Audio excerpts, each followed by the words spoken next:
Good evening. I'd like to call the February 18th meeting of the Murrieta City Council to order. Madam City Clerk, would you please take roll? Councilmember DeForest. Here. Councilmember Stone. Here. Councilmember Holliday. Here. Mayor Pro Tem Lavelle. Here. Mayor Warren. Here. Let the record reflect that all members are present. Thank you. Is there any public comments on closed session items or announcements of closed session? There are no public comments, Madam Mayor. If I may go over the closed session agenda. Please. City Council will meet in CS1, Conference with Labor Negotiators. The City Council will conduct closed session pursuant to Government Code Section 54957.6 with the City Manager, City Attorney, and the City's negotiators regarding labor negotiations with the Murrieta General Employees Association. This council will also meet in CS2, Conference with Legal Counsel Anticipated Litigation. The City Council will conduct closed session pursuant to Government Code Section 54956.9D2 because there is a significant exposure to litigation in 3 cases. Madam Mayor. Oh, thank you. At this time, we're going to go into recess into closed session, and we will reconvene at 6 p.m. for the regular meeting. Good evening, everyone, and welcome to the February 18th regular meeting of the Murrieta City Council. It is now called to order. Madam City Attorney. Thank you, Mayor. The City Council met in closed session on 4 items. The first was to confer with labor negotiators pursuant to Government Code Section 54957.6. The council was updated, no reportable action. The next 3 items were because there was exposure to litigation in 3 cases pursuant to Government Code Section 54956.9D2. On all 3 items, the council was updated. Questions were asked and answered. No reportable action. Thank you. Thank you. Madam City Clerk, would you please take roll? Councilmember DeForest. Here. Councilmember Stone. Here. Councilmember Holliday. Here. Mayor Pro Tem Lavelle. Here. Mayor Warren. Present. Let the record reflect that all members are present. At this time, I would ask everyone to please rise, and if our City Attorney, Justin, would please lead us in the Pledge of Allegiance. I'm sorry, City Manager, my apologies. Thank you. Thank you. Do a roll. Please place your hand over your heart and begin. I pledge allegiance to the flag of the United States of America and to the republic for which it stands, one nation, under God, indivisible, with liberty and justice for all. At this time, I would like to ask Pastor Clay Marville from Orchard Church to give our invocation. Good evening.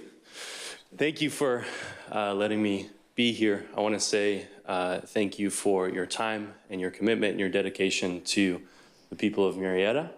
And also, I don't want to mess this up because John is my CrossFit coach, and I will do lots of burpees. So, Fittest pastor I know. yes. Please pray with me. Lord, your word tells us in Proverbs 9:10 that the fear of the Lord is the beginning of wisdom, and knowledge of the Holy One is understanding. I pray, God, that every decision that is made tonight would be made from hearts that fear the Lord above all else. I pray that our aim would be to please you in all that we do. I pray for peace in this meeting, and I pray for wisdom to be imported into all of the ones serving this community in this room. Thank you for the leadership. Thank you for the authority that you have bestowed upon them. I pray that they would lead with integrity and love for your people. In Jesus' name, amen. Amen. Thank you. Thank you very much. No burpees for him. He gets a pass tomorrow. Gives me a meaning to the word CrossFit. Yeah. Well, tonight we have the honor and the privilege to do a certificate of recognition for quite a wonderful man, Lenny Randall.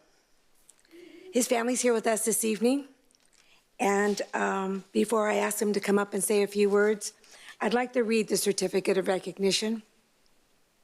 Whereas Lenny Randall was a Major League Baseball player who played for over 12 seasons, having played for teams such as the San Francisco Giants, the New York Mets, New York Yankees, Chicago Cubs, and Seattle Mariners.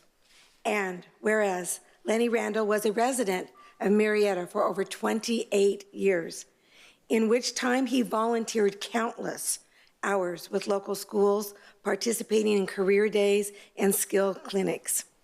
And whereas Lenny Randall founded a sports and athletic academy where his vision for students succeeding both on and off the field by maintaining their academic studies and developing their character, morals, and integrity will live on. And whereas Lanny Randall was universally loved for his energy, speed, creativity, and thirst for knowledge and experiences. And now let it be known that on behalf of the entire City Council of the City of Murrieta, we hereby honor and recognize the life of Lenny Randall, who consistently promoted the transformative power of education in the Murrieta community and beyond, and whose legacy will continue to live in the hearts of everyone he impacted. We will have this certificate has been signed by the entire council, and I'd like to invite his family to come up and say a few words if you'd like. We have the microphone right over here. And then you guys want to come down, we'll take a picture together after you speak.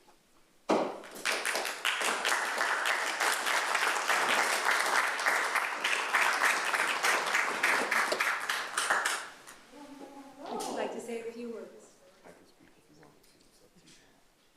Whatever Mom wants. I know you can do it. Just say a few words. First of all, I'd like to thank the city of Murrieta. It's been a beautiful place to raise my children. We have traveled all over the United States and the world, and we settled here because Lenny had a Little League baseball camp, and we just fell in love with the little town, and that's where we've been for 28 years and loving it. So this is my son, Bradley Randall, also an awesome baseball player, but chose football. I didn't like it. He was great, Vista Marietta, All-American, this, that, and the other. Ended up playing for the Vikings. And now my grandson will be in the big show. We're getting him ready, and we just want to thank you for the opportunities, for the facilities, for all the little leaguers that are now big leaguers that we put in place, you know, but I just want Bradley to say a few things. He does have his own business now to keep it going. He has an academic, athletic facility in Murrieta, and I'll let him. Well, thanks, Mom. Again, thank you. We appreciate this. Growing up here, I always tell people I went to Vista Marietta High School, so I'm just saying we're pretty good. So out of Vista Marietta High School, we have about 20 plus NFL players from there. The most recent one is Khalil Shakur with the Bills. My current partner, Curtis Bolton, currently with the Tennessee Titans, and we have a training facility for student athletes. All the blueprint from what I know that I've gained is from my father. So to be able to, for us, my dad would always say is life after sports is bigger than just sports. Being able to go into, to be a politician, to be a lawyer, to be a firefighter, you have to have some type of work ethic. And his catchphrase is always, don't blow it, go to college. I don't know if you guys seen him blow the foul ball down third base line, but that's my dad. So amazing man, and I'm glad and I'm thankful to be able to continue the legacy with myself and my son, Bryce Randall, 6th grade, trying to wear my shoes. I know, he's wearing my shoes and my socks. I don't like that. So we appreciate this opportunity. Yeah. And so, and the food bill, so I appreciate everyone coming out. I appreciate this time and this moment, and I know my father is smiling because he really loved this area and enjoyed this area. So thank you guys. Oh, fun fact, he actually trained and coached the Temecula mayor, Brendan Kalfas, too, so that was my boy growing up for baseball. Just saying. So thank you again, I appreciate it. On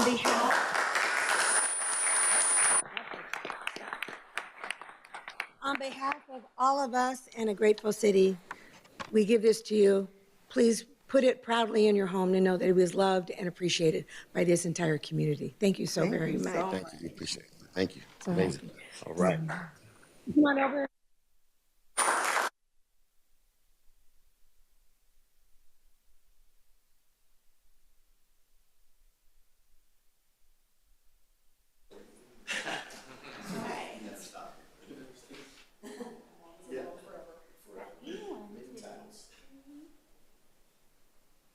this way for the gram. You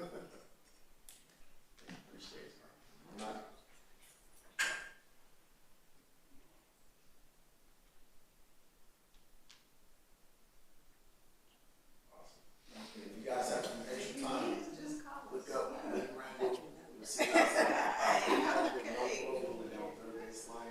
He's also the guy that went down first base.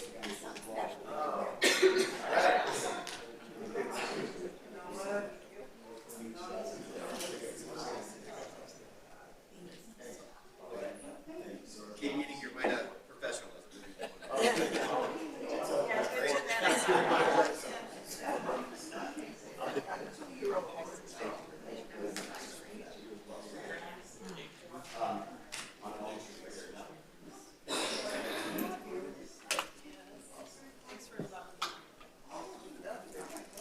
We're going to create more pros.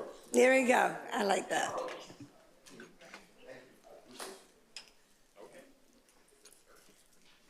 We are back. Okay, here we go. Now we're looking approval of the agenda. Are there any changes to the agenda? Seeing none, may I have a motion and a second to approve the agenda? I have a motion by Councilmember DeForest and a second by Councilmember Holliday. Please vote.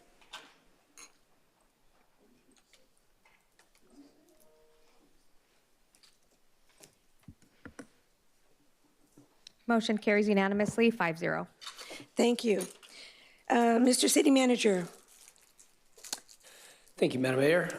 This evening, for the administrative updates, we only have a community update on local events, but our Public Information Officer, Christina Davies, wasn't able to make it, so I'm going to give that update. A couple fun things going on around Murrieta. If we could go next slide. So we have Murrieta Market Nights coming up on February 20th. That's 5 to 9 in Old Town Murrieta. Fun for the whole family. And then also want to make the community aware of a bulky item drop-off and shredding event. That date is March 1st and will take place 8 a.m. to 12, located at City Hall back parking lot. And that's for Murrieta residents only. And that concludes my updates. Oh, thank you very much. We're now going to move on to Governing Body Commission, Committee, Board Reports, and Announcements. We will be taking the governing body reports and announcements together. This is our new procedure that we're going to do. Governing body reports is the opportunity for the City Council to provide a brief report on conferences, seminars, and committees, and/or board meeting attendance. Governing body announcements is the opportunity for the City Council to provide miscellaneous reports and announcements. Reports shall not exceed 5 minutes. The City Clerk will use a computerized timer. And I will now go to Councilmember DeForest. Thank you, Madam Mayor. I'd just like to say that I attended the RCHCA, and it was our first meeting of the year. We celebrated a new chair from Wildemar, Councilmember Murrieta.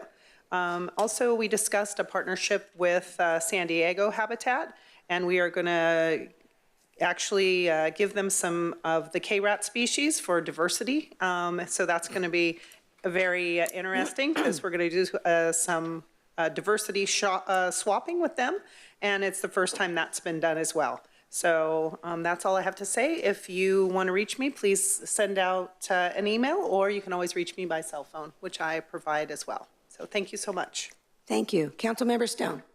Thank you, Madam Mayor. I attended the City of Murrieta's goal session meeting, and it was a fantastic meeting. So thank you, Mayor, and to our city manager and our staff. Also attended the Southwest County Association of Realtors luncheon, and the laws are very interesting, especially with regards to tenants in the state of California. I would definitely tell you to visit their website to update you on the laws pertaining to being a tenant. I also attended Sheriff Chad Bianco's gubernatorial announcement event, which was very exciting. But more importantly, our former mayor, Alan Long, had introduced me to a nonprofit called Cultivating Inclusions. And if you're not aware of Cultivating Inclusions, it's a public-private partnership between Murrieta, the city of Murrieta, and a nonprofit where 100% of the volunteers facilitate a community garden. And all the vegetables and the fruits that are grown on this property are donated to our food pantries in the city of Murrieta. The volunteers partner with a special needs adult program where they're teaching the special needs adults how to plant, how to care, and how to distribute the foods to our local pantries. Our district governor, Judy Zulfikar from Rotary International, and I met with them, and we're going to be proceeding with an international grant for this organization. The minimum grant is $30,000 up to $250,000.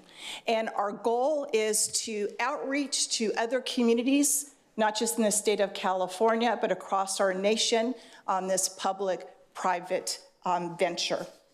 Additionally, I will be participating. I was invited from the state of Florida and their association. I'll be flying to Florida to represent the city of Murrieta, and again, in a public-private partnership with regards to mental behavior health. And I'll be talking with Care Solace at this retreat convention in Florida about how we are addressing mental behavior health here in Murrieta. That concludes my report, Madam Mayor. Thank you, Councilmember Stone. Councilmember Holliday. Thank you, Madam Mayor. I also attended the City Council's priority setting session. And I also want to thank our mayor and our city manager for a very productive and well-run meeting. I think we got a lot accomplished. So let's keep building on that, because that's 2 in a row. That's right. I attended Menifee Union School District State of the District, their inaugural State of the District. They had never had one before. And since a chunk of my district is in the Menifee School District, I figured I'd go see how good the Menifee School District was doing, and they're doing great. It was a very nice event. Got to meet the entire Menifee City Council was there, of course, but it was very good. And then this last Thursday, I attended Murrieta Chamber Networking Breakfast, and then along with the mayor, we attended the Alternative Recreation Valentine's Ball, and I'm telling you, what a blast that was. And too bad we don't have video of the mayor leading the conga line. And then yesterday, I attended the tree planting from the Tu B'Shvat ceremony at Los Alamos Hills Sports Park. So it's the Jewish community has a ceremony where they plant a tree once a year. It's a tree birthday, kind of tree New Year. And so they've gotten permission from the city to plant a row of trees for decades to come along a walkway at the Los Alamos Hills Sports Park. And yesterday was the first one. Oh, that's awesome. And so it was very cool. That's all I have. Thank you. Thank you, Councilmember Holliday. Mayor Pro Tem, Mr. Lavelle. Thank you, Mayor. I also got to attend the workshop with the rest of my colleagues here, and I have to echo the comments of it was a very productive meeting. It was nice to hone in and refocus some priorities and some efforts for the city going forward. And I look forward to some of them being completed very soon. Yeah. I also attended the breakfast, the networking breakfast with Mr. Holliday here and Ms. Warren. I think that's it. Good time as always with those people. And also was with Councilwoman Stone with Bianco's announcement on Monday. Very hopeful group of people, and happy to be there, happy to see that momentum roll out. So that's all I have. Thank you, Mayor Pro Tem. Moving on to me, I also attended the workshop since I was running. I ran it, yes. And I will say it was a productive day. We talked a lot, we discussed a lot, we gave good directions, and I think we all left with a feeling of pride that we took those several hours and really made an impact on where we're moving with the future. So I was very proud of that. And my governing body announcements, yes, I also attended the Murrieta-Wildomar Chamber of Commerce networking breakfast. Excellent presentation that we listened to. Also, yes, I was at the Rotary Club's Alternative Valentine's Ball, and if I was leading the line, don't think anything of it, he was right behind me. So, you know, we did it in fun, and it was great. And the kids and the young adults had a fabulous time. They were dancing before the DJ started playing, so it was really fun. I also had the opportunity to go to my 5th out of 8 K-9 trials. And it was actually hot, sitting in the sun, watching these amazing handlers and their dogs. Our 3 dogs did a great job. And they added a little twist to it this year that they had the handler had to go over a 6-foot wall and then crawl under this caged enclosement to get to their dog while their dog was attacking somebody that was a bad guy. And one guy said, "No, I'm not going." He just walked around. He said, "I'll just get my points deducted," and he walked around. So that concludes my announcements. It's been a good couple of weeks and very busy 3 weeks since our last council meeting. That concludes my announcements. We're going to move on to public comments. Any person may address the governing bodies on any subject pertaining to the city business. Normally, no action may be considered or taken by the governing bodies on any matter not listed on the agenda. Each speaker will be limited to 3 minutes. Madam City Clerk? Daniel Brennan. Yes, right here, please. Welcome. Good evening. Good evening. And you pronounced my name perfectly. Thank you.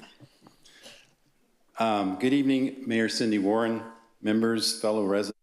My name is Daniel Brennan, and I'm a resident of Murrieta, and I'm here today to discuss a safety issue with the safety issues with a construction project in progress adjacent to the 15 Freeway North and Murrieta Hot Springs. Okay. But first, I just wanted to take a quick thank you to someone that, Lisa, you may remember that during our 2.5 day power outage that you took the time, I sent you an email, boom, within minutes you had called me, and I just really wanted to thank you for that. So thank you so much. You're very welcome. I'm here to address a serious safety issue at the 15 Freeway entrance off of Murrieta Hot Springs Road. During the recent large rainstorm that we had, February 10th through the 14th, a mudslide occurred at this location, causing significant disruption and necessitating the deployment of multiple trucks to clear the mudslide. This event not only blocked the lane for the Freeway North entrance, it jammed traffic, but also posed a considerable risk to public safety. It is my opinion that the construction company and the landowners involved in this project should bear the financial responsibility and the cost incurred to the city and with the county to resolve this issue. The mudslide was caused by the inadequacy of the retaining wall constructed in that area.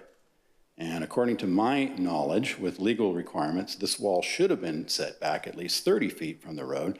However, it appears that an exception may have been made during the permitting process, allowing the wall to be built closer to the road, which ultimately led to the failure. In near 13 years that I have lived here in Murrieta, this area of land never had this issue until the area was disrupted with a construction project which included using a retaining wall built very close to Murrieta Hot Springs Road. This was also some very extreme rainstorms in the past, and there was gentle slope then, and it was completely filled with dirt. Now, it was completely filled with dirt now, resting against this wall to hold it back. Currently, there is still a significant amount of loose dirt in that area, poses a continued risk of further mudslides. This retaining wall is also an eyesore for the community. This situation is unacceptable and requires immediate attention to prevent any future incidents that could result in more severe consequences.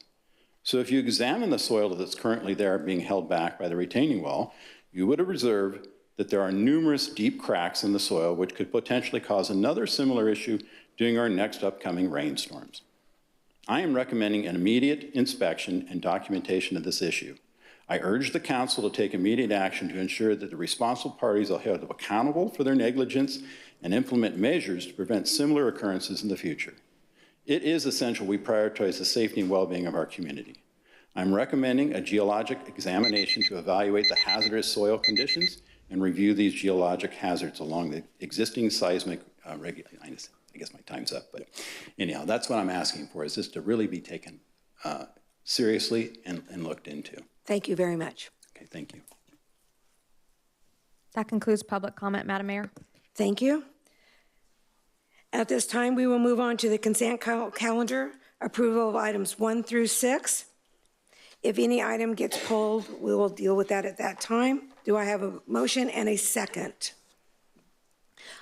Yes. Sorry about that, Madam Mayor. Yes. I'd just like to note for the record that I amended the minutes due to some errors in it, and it's been corrected, and it's been made available to the public and to the City Council. Thank you. We're going to continue on. Pardon me. We have a motion by Councilmember Holliday and a second by Mayor Pro Tem Lavelle. Please vote.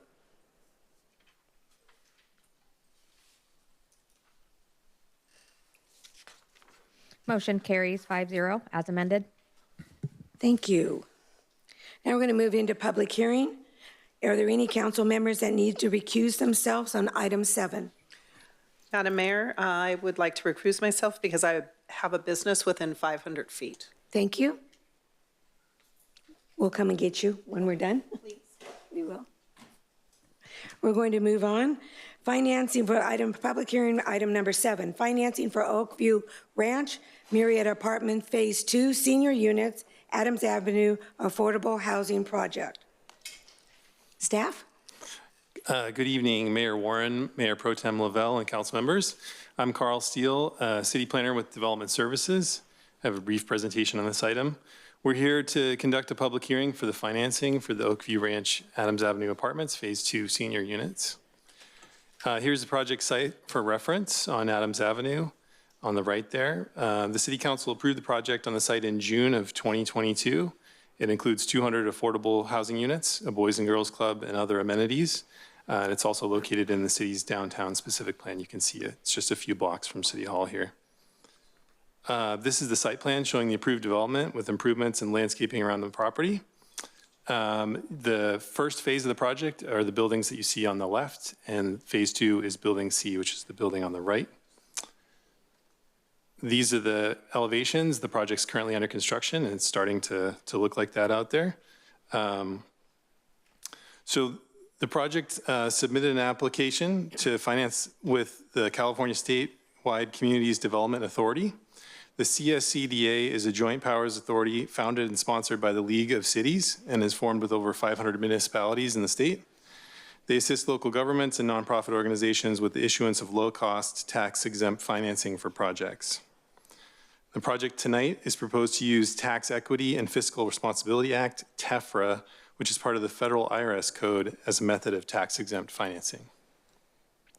So CSCDA is to provide a $25 million bond financing for the project. And you may recall, some of you, I think, were on the council. The city previously approved $40 million in 2023 for the first phase with a TEFRA hearing.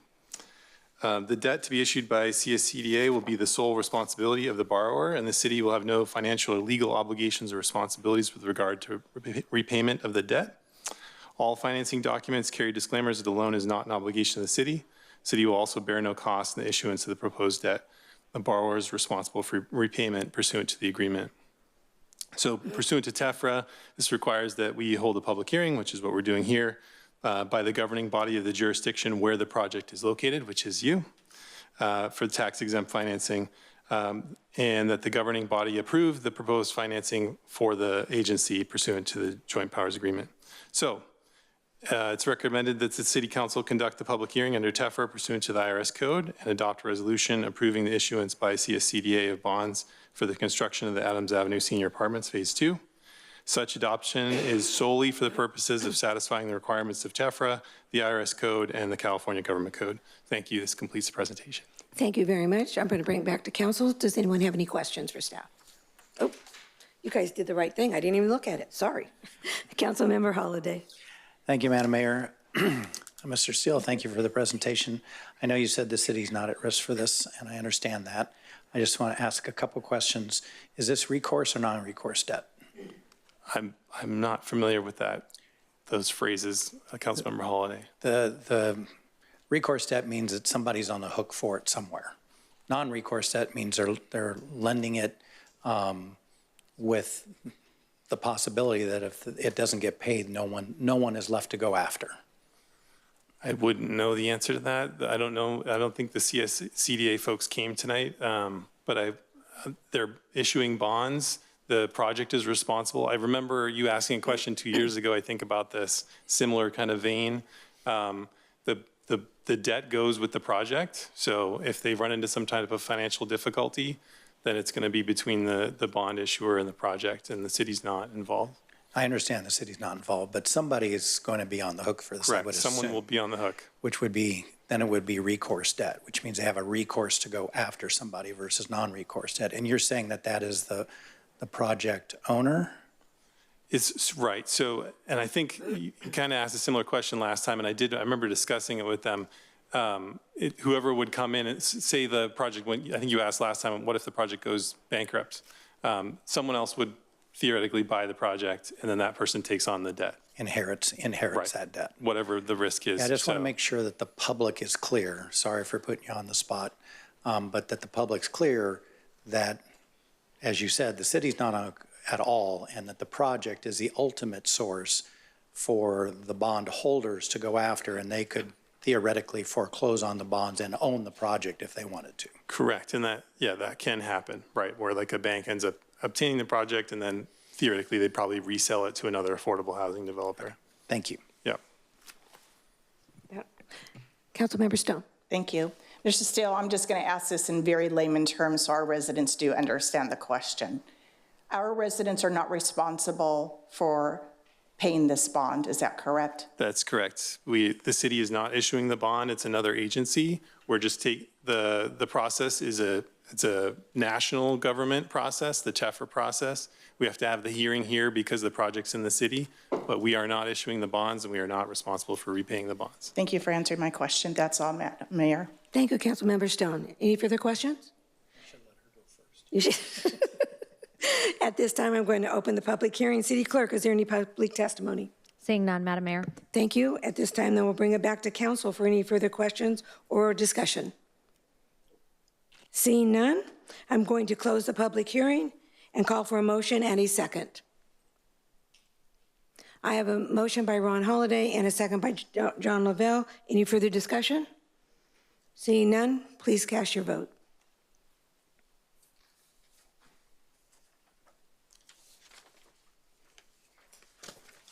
Motion carries 4-0 with Councilmember DeForest recusing herself. Thank you. We'll wait for her to get back in here.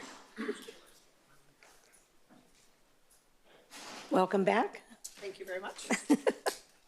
We're going to move on to item number 8, adoption of an ordinance, amending and superseding ordinance number 541-19 to update the city's participation in the Western Riverside County Transportation Uniform Mitigation Fee TUMP program, MCA-2025-00010. For development projects within the city and adoption of a resolution amending the applicable transportation uniform mitigation fee TUMP schedule, including a determination that the activity is exempt from California Environmental Quality Act. We will now move on to the public hearing. Are there any council members that would like to recuse themselves from this item? Seeing none, staff, may we please have a report? Welcome. Thank you, Madam Mayor and council members. Good evening.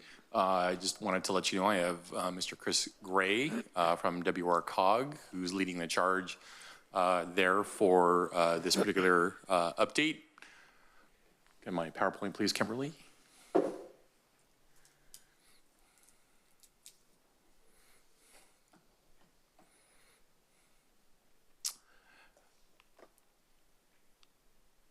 There we go. There we go. So just by way of background, I know the council members know this, but for members of the public who don't, the city is a member agency of the Western Riverside Council of Governments, also known as WRCOG. It's a joint powers agency comprised of the County of Riverside and 18 cities located within Western Riverside County. To address traffic from growth, the WRCOG implemented in association with the member agencies, what's known as the Transportation Uniform Mitigation Fee, or TUMP for short. It was created to establish a fee for regional traffic improvements due to all of the significant growth that's been happening in this part of the county. Between 2000 and 2021, the City Council has approved revisions to the TUMP program, including ordinance updates and updated fees, which is included in attachment 3 of your staff report.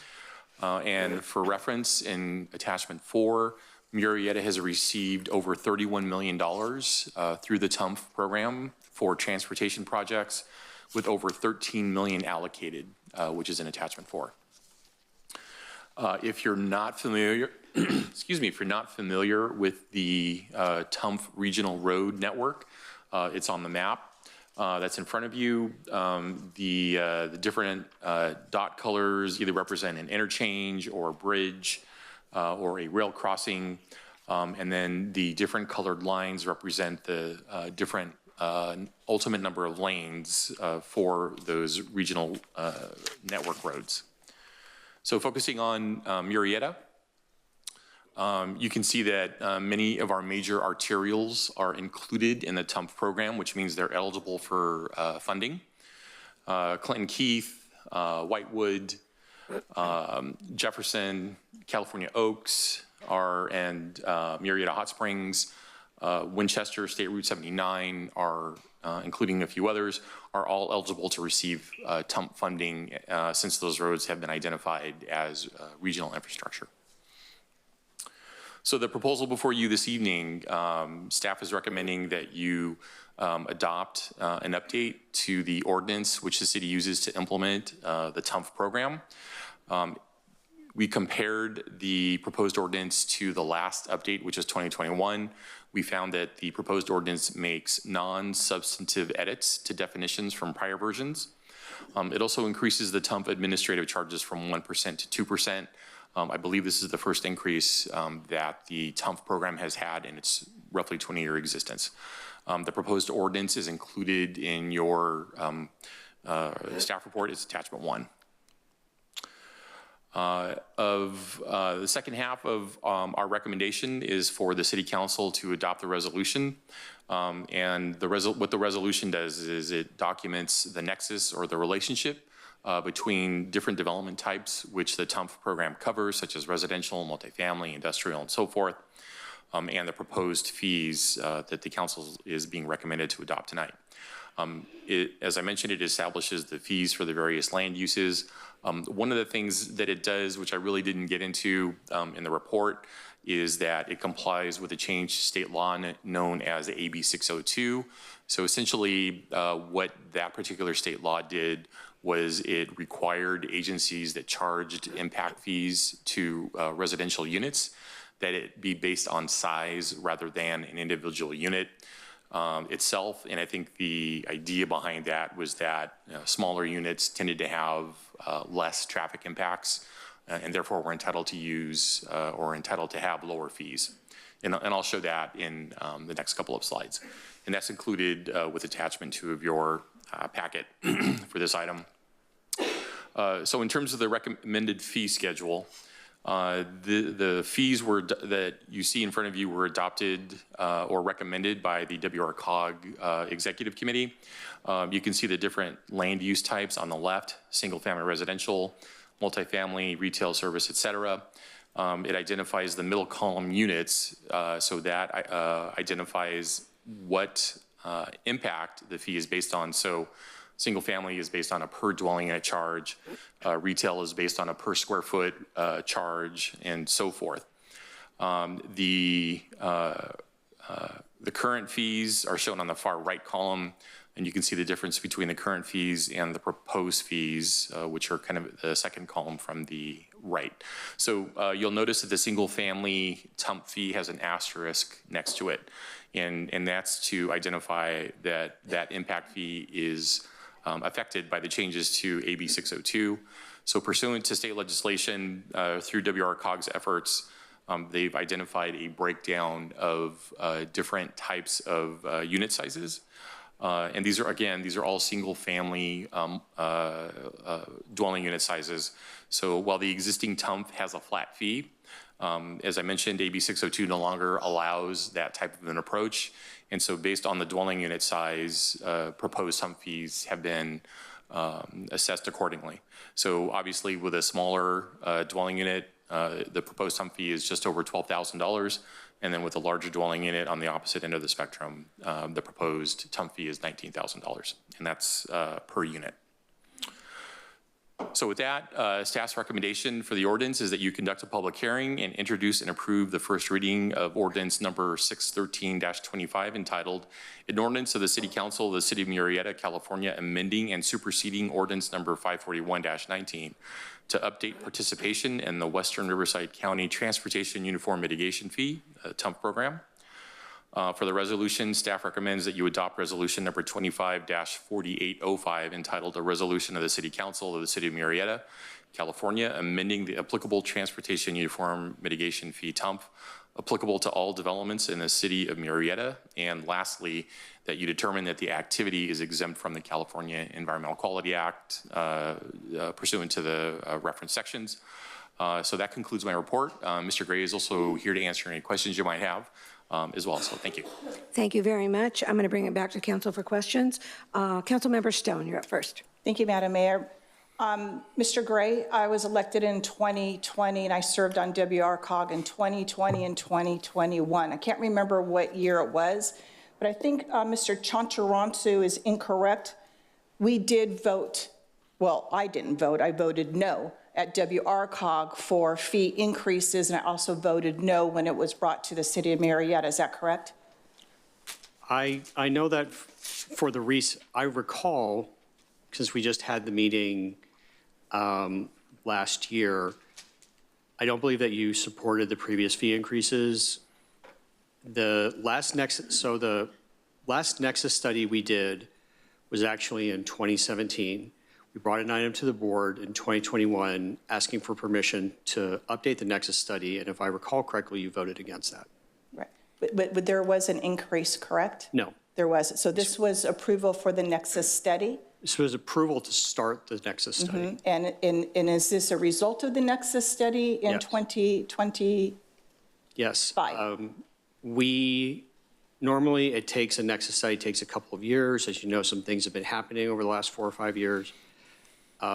It caused us to be delayed. Additionally, we had to completely redo the study because of the AB 602 requirements and other things. So we've been working on it since 2021. We haven't increased the fee either through a new Nexus study or a CCI since 2021. Great. Thank you for the clarification. That's all, Madam Mayor. Thank you, Councilmember Stone. Councilmember Holliday. Thank you, Madam Mayor. Just for clarification and transparency, the TUMP administration fee goes to WRCOG, correct? That's correct. And I think I was representing City of Murrieta on WRCOG when this was passed. I don't recall that administration fee being changed. I've always been, as a math nerd, I always have a challenge with percentages being increased. It's like a tip. Back when I was young, it was 10%, it's gone 15%, now it's 20%. It's like it's a percentage. It goes up automatically with the increase in fees. So I guess it's a question for Mr. Gray. Why is the percentage increasing since it's already increased with the fees? That's actually not correct. The admin fee is 4%. That's set forth in the Nexus study. What the ordinance refers to is we're changing the 4% because we used to have 1% for salaries and benefits, and that forced us to outsource a lot of the TUMP work. We have so much development activity, we're asking to have it split 2% for salaries, 2% for outside consultants. And that fee has not been increased in the 9 years I've been at WRCOG. And so you're right, if we're collecting more, there really isn't a need to. So it's not an increase in the overall fee, it's just an increase of how you're allocating it. Yes. And if these new TUMP fees are approved by all the member agencies, that TUMP administration fee will automatically go up in dollar amount because it's a percentage of the whole. Correct. Thank you for the clarification. I didn't recall it being asked that it was to have the fee increase, but now it makes perfect sense. And then back to AB 602. So under AB 602, we're allowed to tier residential fees and not have to do the per square foot? Or were you just giving us examples in the slide? Well, so state law actually allows you to continue to charge per square foot, but you have to go through a process to show that it is the best approach. generally speaking. So in this particular case, WRCOG went through a process to look at traffic impacts from different sizes of residential dwelling units, and was able to show that there was a relationship between smaller units that had less traffic, larger units possibly having more bedrooms, had more of a traffic impact, and then they based their traffic impact fees accordingly. So, but that's just my question is AB 602 allows that tiered approach? Yes, it does. As long as we can support it with the Nexus study? Correct. Okay, perfect, thank you. And Mr. Halliday, I would add, we didn't just do a Nexus study. We actually spent 2 years studying residential traffic patterns. And part of the reason we did tiers for everyone's benefit is I didn't want someone who has a 1798 square footage home and a 1750 square foot home paying different fees. We would have preferred not to have any tiers in the fees, but we were required to do by state law. And we also confirmed with our legal counsel that what we did was compliant with the state law, because the state has not given specific direction on what is allowed and what is not allowed. There's no shortage of state laws that we don't necessarily agree with that we have to comply with. We could be here all night talking about that. Yes, we could. Yes, we could, and we're not going to be. Thank you, Councilmember Holliday. Councilmember DeForest. Thank you, Madam Mayor. Just a couple clarifications. So the administration fee, Mr. Gray, Yes. that's just a split fee, just a different way of looking at the fee. It's not an increase from a 1% to 2%. Correct. To be Yes. clear, okay? And of course, you know, in the city of Murrieta, we are very aware of traffic and aware of traffic issues coming our way and the need for infrastructure. So there is a two-edged sword to this. But when I look at the breakdown, if I understand, a 2,700 square foot home is going to pay $10,000 more per door than they were paying before. That's correct. And that's based on a study we did, because we found that a 2,700 square foot home actually generates more trips than a smaller home. I would also add that during the course of that, we collected data from 15,000 building permits over the last 3 years. And I can tell you the average home in the WRCOG region is actually 2,300 square feet. It's 2,350 to be exact. So what that means is half the people will be paying increase of $4,000 or less. The other half will be paying more. And just another tidbit, the average 2,700 square foot home in the WRCOG region sells for $700,000 or more. You can buy a home like that in Lake Elsinore. You can buy a home like that in Beaumont. But anywhere else in the region, that's an $800,000 to $900,000 home. So if you drive up the 15 and you see all the new homes being built off Cahelco Road, those homes are selling for an average of $900,000 to $950,000.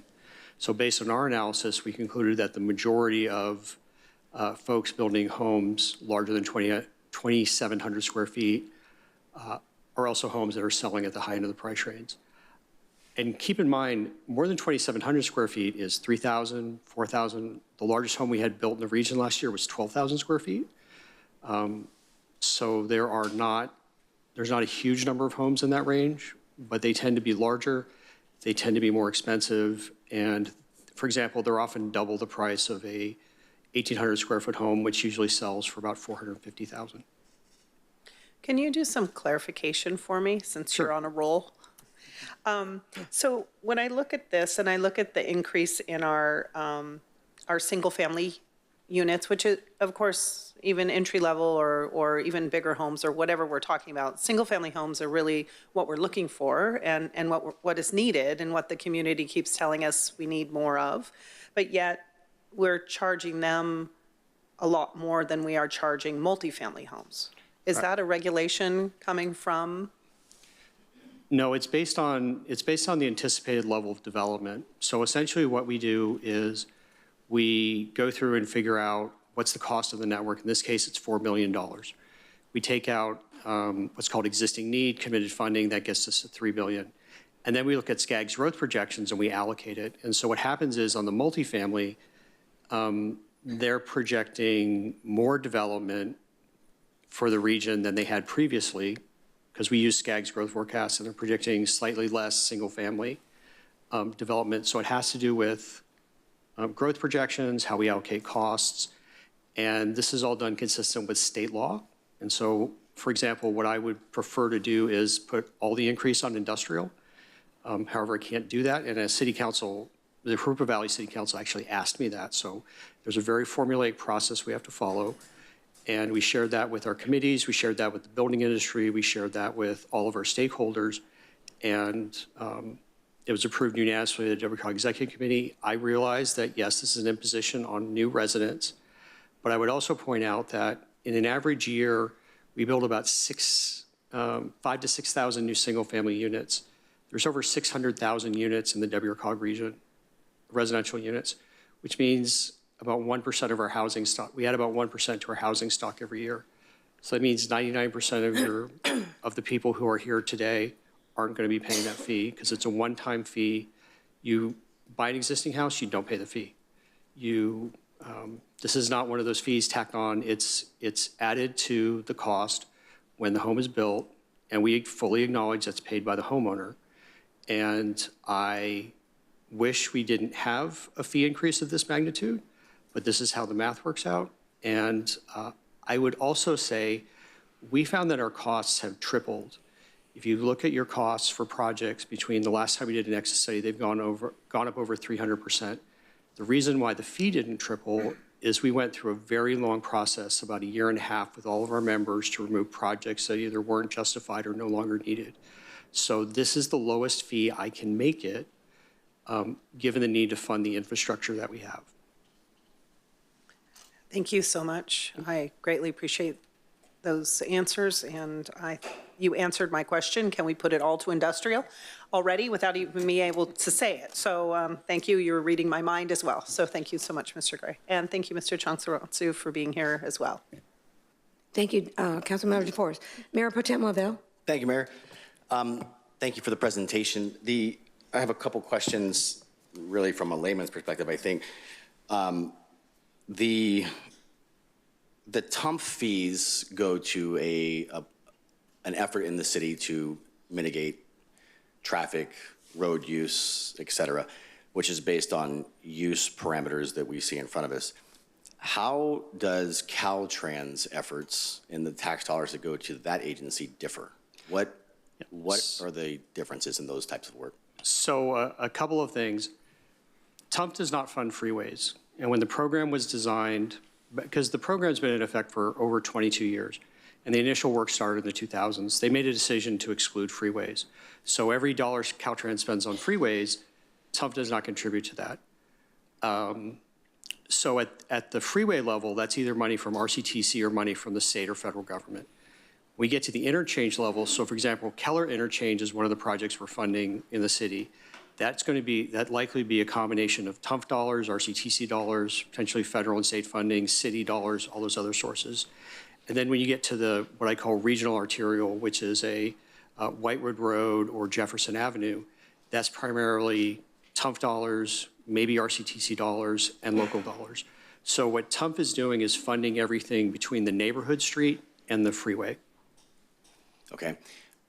Is TUMP a major part of the Hot Springs project?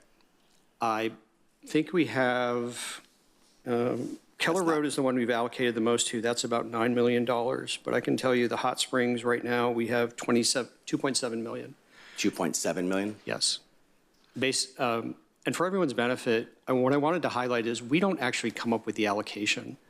We simply administer the program. So there is a meeting that we'll be holding in a couple of months with your staff, and we're going to ask them for what projects they want to get funded and how much. And so that 2.7 million is based on a request that was made by Mr. Mailing at a previous meeting and then approved by the zone representative, which at that point would have been Mr. Holliday, Councilmember Holliday. So what's important to note is we don't decide where the money goes. We simply collect the money. It comes in. We keep 4% for administrative fees. 96% of it goes out. And it goes to build roads in our member agencies. Doesn't leave the county, doesn't leave the region, and it's the road you drive on every day. So the difference between highway work or freeway work and an interchange to the highway or the freeway is very distinct? Yes. Okay. You mentioned the study. I am a little confused on the density of the home and the proposed impact of the home. Sure. If the study was done during COVID, I would assume that changes everything. Do you know when that was done? We actually did the study starting in 2023. So part of what happened was AB 602 is relatively recent. We were nearly done with the Nexus study when this regulation came down, and then we had to redo everything. So we had to first figure out what it did, what it said, what it meant. We had to talk to legal counsel. We talked to our other agencies across the state. They were in exactly the same position. So we weren't collecting that data during COVID. It was after that. Okay, thank you. And then, so the allocation of the administrative fee is a sliding scale that goes up with the fees collected in the total bucket of money for these projects, correct? The percentage stays the same, the actual amount that's collected. So it climbs and it drops, or Yes. it could drop with the decrease. Yes. And what work is the administrative fee? Like, can you just, in a statement of work, what would that be versus like someone actually laying asphalt down? So the administrative fee pays my salary, pays the salary of my staff. We also have an online TUMF data portal where people enter their projects. So rather than paying money to the city paying money to WCOG, we've invested in an online portal where anyone who's filling out a TUMF application submits it through the portal, can pay electronically, and they're able to check on the status of their application in real time. It also pays for studies like the Nexus study and also ongoing work. A final cost item is we have a group of third-party individuals, which your city staff is very well acquainted with, who do an independent review. So they're not WCOG employees, they are contracted under us, but they scrutinize every single invoice.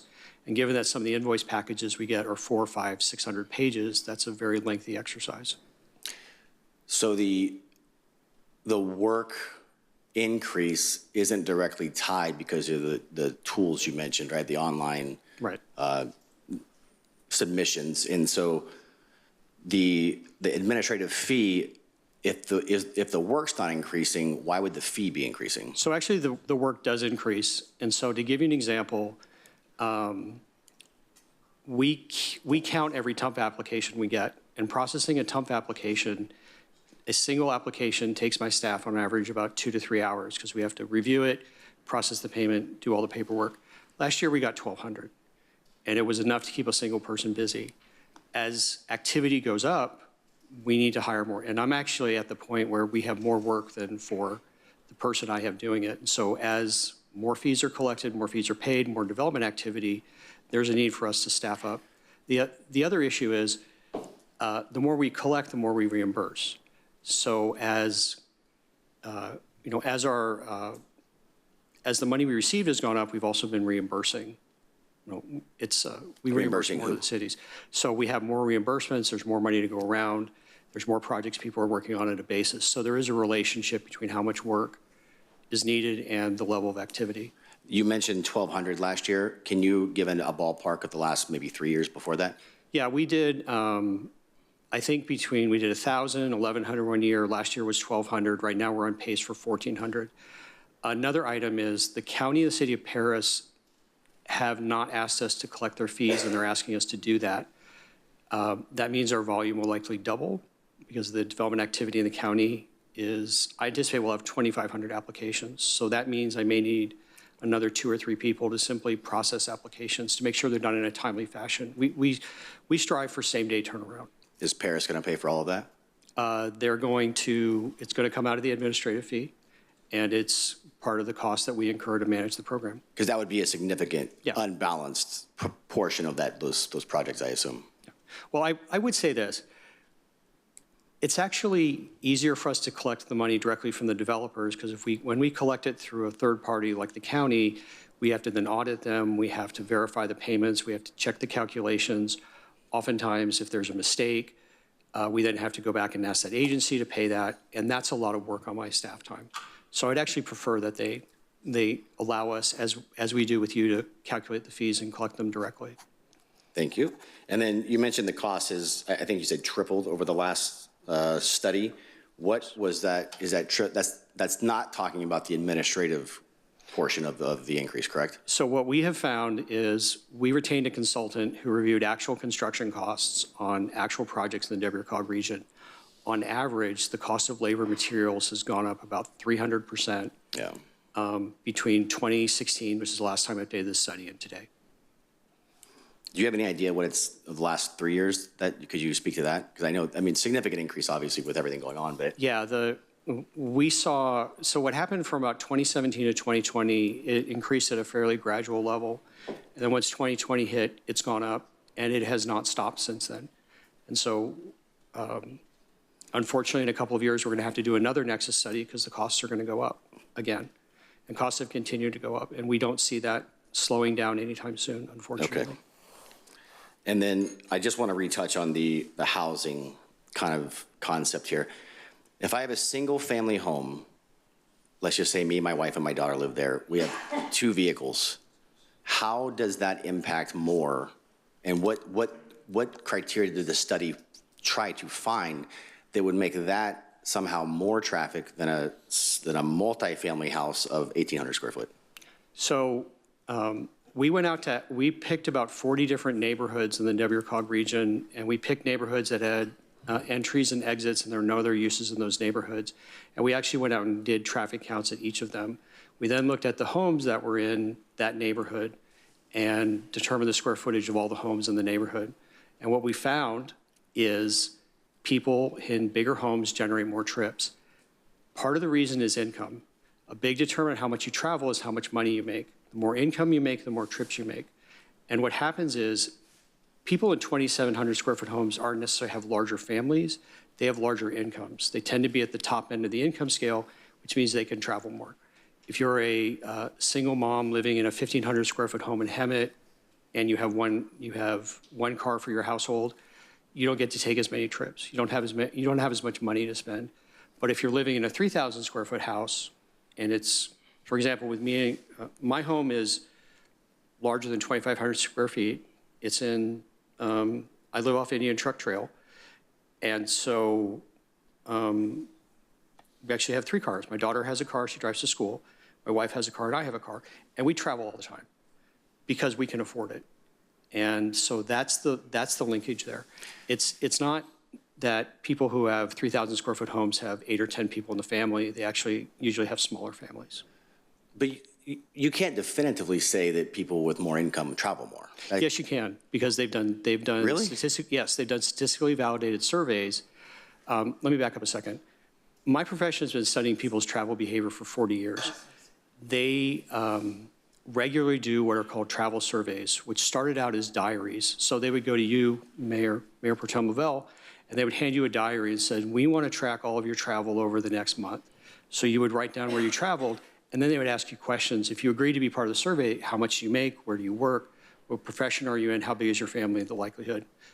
We still do that. The only difference now is we put people's GPS track. We give people GPS trackers because we found that they didn't always write down where they went. But the relationship between income and travel has been studied extensively. But you have a criteria there. You have only people willing to participate in that type of study you're going to get that data on. Well, that's a certain type of person, I think. They do those studies nationwide, and they do them regularly, and they do them at the detailed household level across the entire United States. And just one more point, I mean, if it's not obvious already, if you have more money having a bigger house, you're going to have $9,000 less to travel this time. Well, keep in mind that the TUMP fee is about 2% of the median home price. But you'll have less money, though, right? Well, not necessarily. To build that 2,700 square foot home, you're going to have less money than you thought you were going to have. Or you'll build a smaller home. True. And have the same amount of cars. But keep in mind that if you're living in a 2,700 square foot home, you're buying a $900,000 house. Mm-hmm. And at that point, the TUMP fee is less than 2% of the price of the home, which in many cases, I would argue, if you're buying a $900,000 house, you might be spending more on your granite countertops or your appliances in the home. Even if I was buying $1 million home, if you put $9,000 on the table, I would not want to just give it up because I just bought $1 million home. I can appreciate that. Yeah. That's all I got. Thank you, Mayor Pro Tem. I'm going to ask a couple of questions, then I'll move on to another council member. My first question is, this is strictly on new home builds, correct? Correct.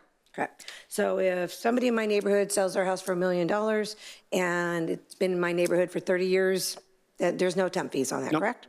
No new fees. Just wanted to verify. Here's another question for you. Is there a limit number of projects the city can submit? No. So they can submit 20, 30? The issue is that it's really the constraint of how much funding is available. Okay. And so what we do is we go through a process where we say, okay, the city of Murrieta is in what we call the Southwest Zone. So it's Canyon Lake, Wildomar, Lake Elsinore, Murrieta, Temecula, and an unincorporated county. We might have, in a particular 5-year period, $75 million to allocate. And so first of all, we honor the original allocation, so we don't take anyone's money away. And in a year, we might have $10 million extra. So each of our cities brings forward a proposal for how projects they want to add, and then they discuss it as a group, and then they come to a group consensus. And oftentimes you see a lot of horse trading. So Murrieta might ask for $2 million, Temecula might ask for $3 million, Lake Elsinore might ask for $2 million, and then Wildomar has a project, and the county might have a project. And so we find that process, since it's consensus-based, it tends to provide a very equitable outcome among all the cities. But there's no limit on number of projects. It's simply how much money we have available that we've collected in the zone for those, to fund those projects. Okay. And what about if Murrieta had a great big spurt, a new growth of new homes in the 2,700 square foot, and all the other cities went dormant for building, and we put all this money into TUMP? What are we going to get back out of that? Should we going to get money put in, money taken out, or is it going to be allocated across the board to the 18 cities? So it would only, so TUMP funds that are collected go into two big pots. RCTC gets 45.7%, the zone gets 45.7%. So if you're paying $1,000 in TUMP, $457 of that stays within the zone. It doesn't leave the zone. And that goes to fund projects in the zone. And so we don't have an explicit return to source, but I will highlight something. And the theme here is we've studied the heck out of everything. We did a survey using GPS of your residents. And the survey came back that 87% of your residents do not work in the city of Murrieta, which means 13% do. So that's every day, almost 9 out of 10 people who are employed are driving somewhere else for work. Additionally, that's just work trips. And then when you look at all the other trips, school, shopping, others, you have more people leave the city than stay in the city when you're residents. It's 52% to 48%.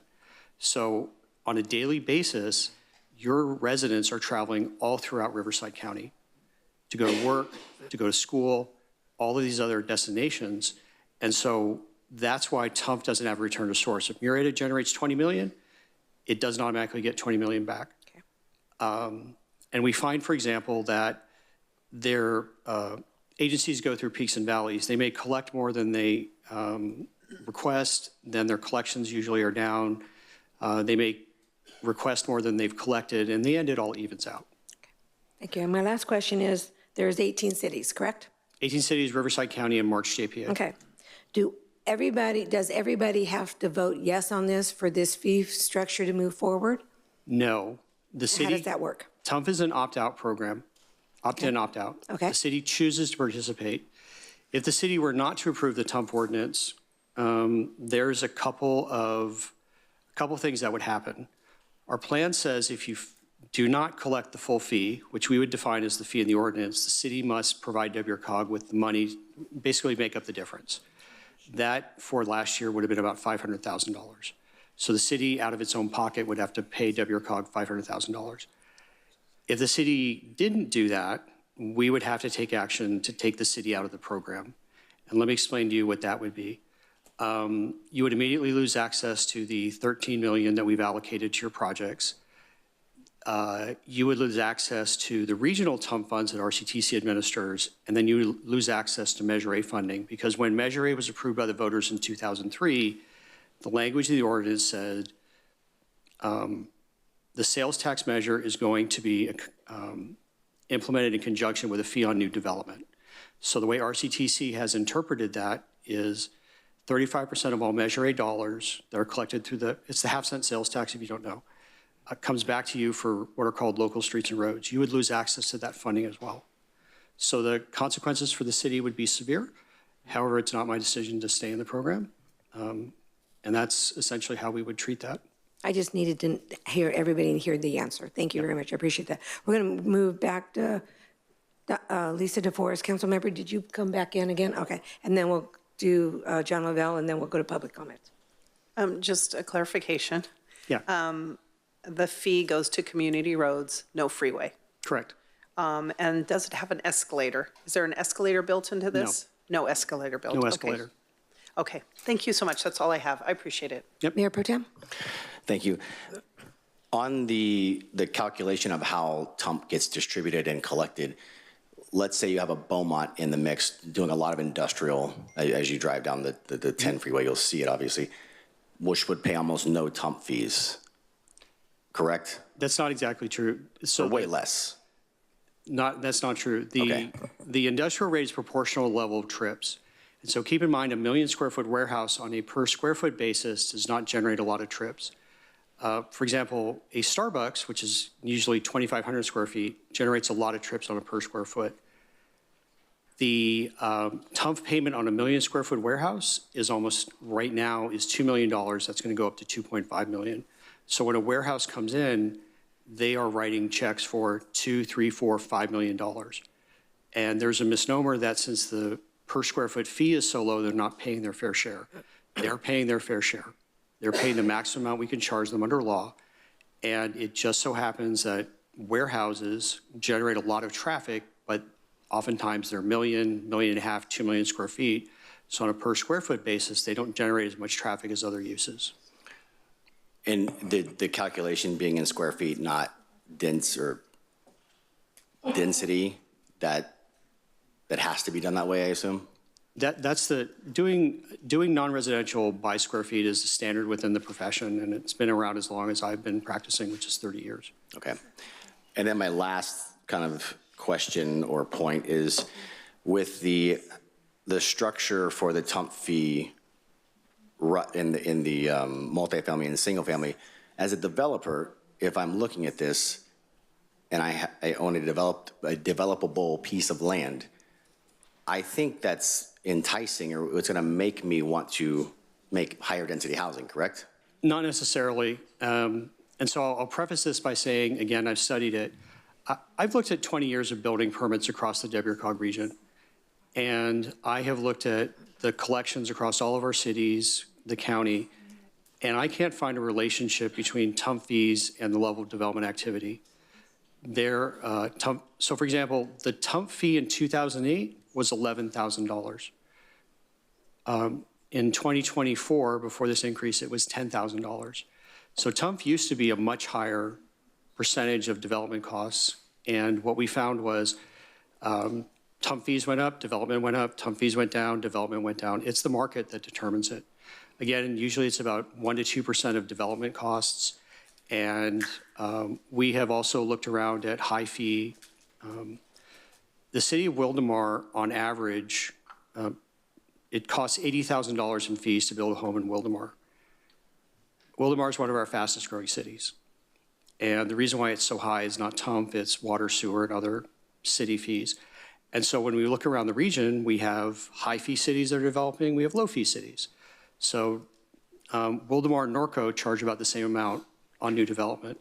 Norco's not building anything because that's their community choice. Wildomar is. The developers will build where they make the money. And here's another tidbit. We estimate that 95% of all TUMP fees are paid by large corporations. In the single family, that means publicly traded merchant builders. 3 out of the 4, there are 4 home builders on the Fortune 500. 3 out of those 4 are building in Riverside County right now. Of that 95%, the majority of them are paid for by the firms you know, the D.R. Hortons, the Tri Points, the Pulte's. We don't see small developers anymore. Same with apartments. It costs you, on average, $400,000 to build a multifamily unit. If you're building a 200-unit apartment complex, which, by the way, is our average apartment complex, you're coming up with a lot of them. That's $80 million. So you're not funding that as a mom-and-pop developer. You're funding that as there's a large group of investors. You have deep pockets. And so development is no longer you and your friends get together and going to build a house.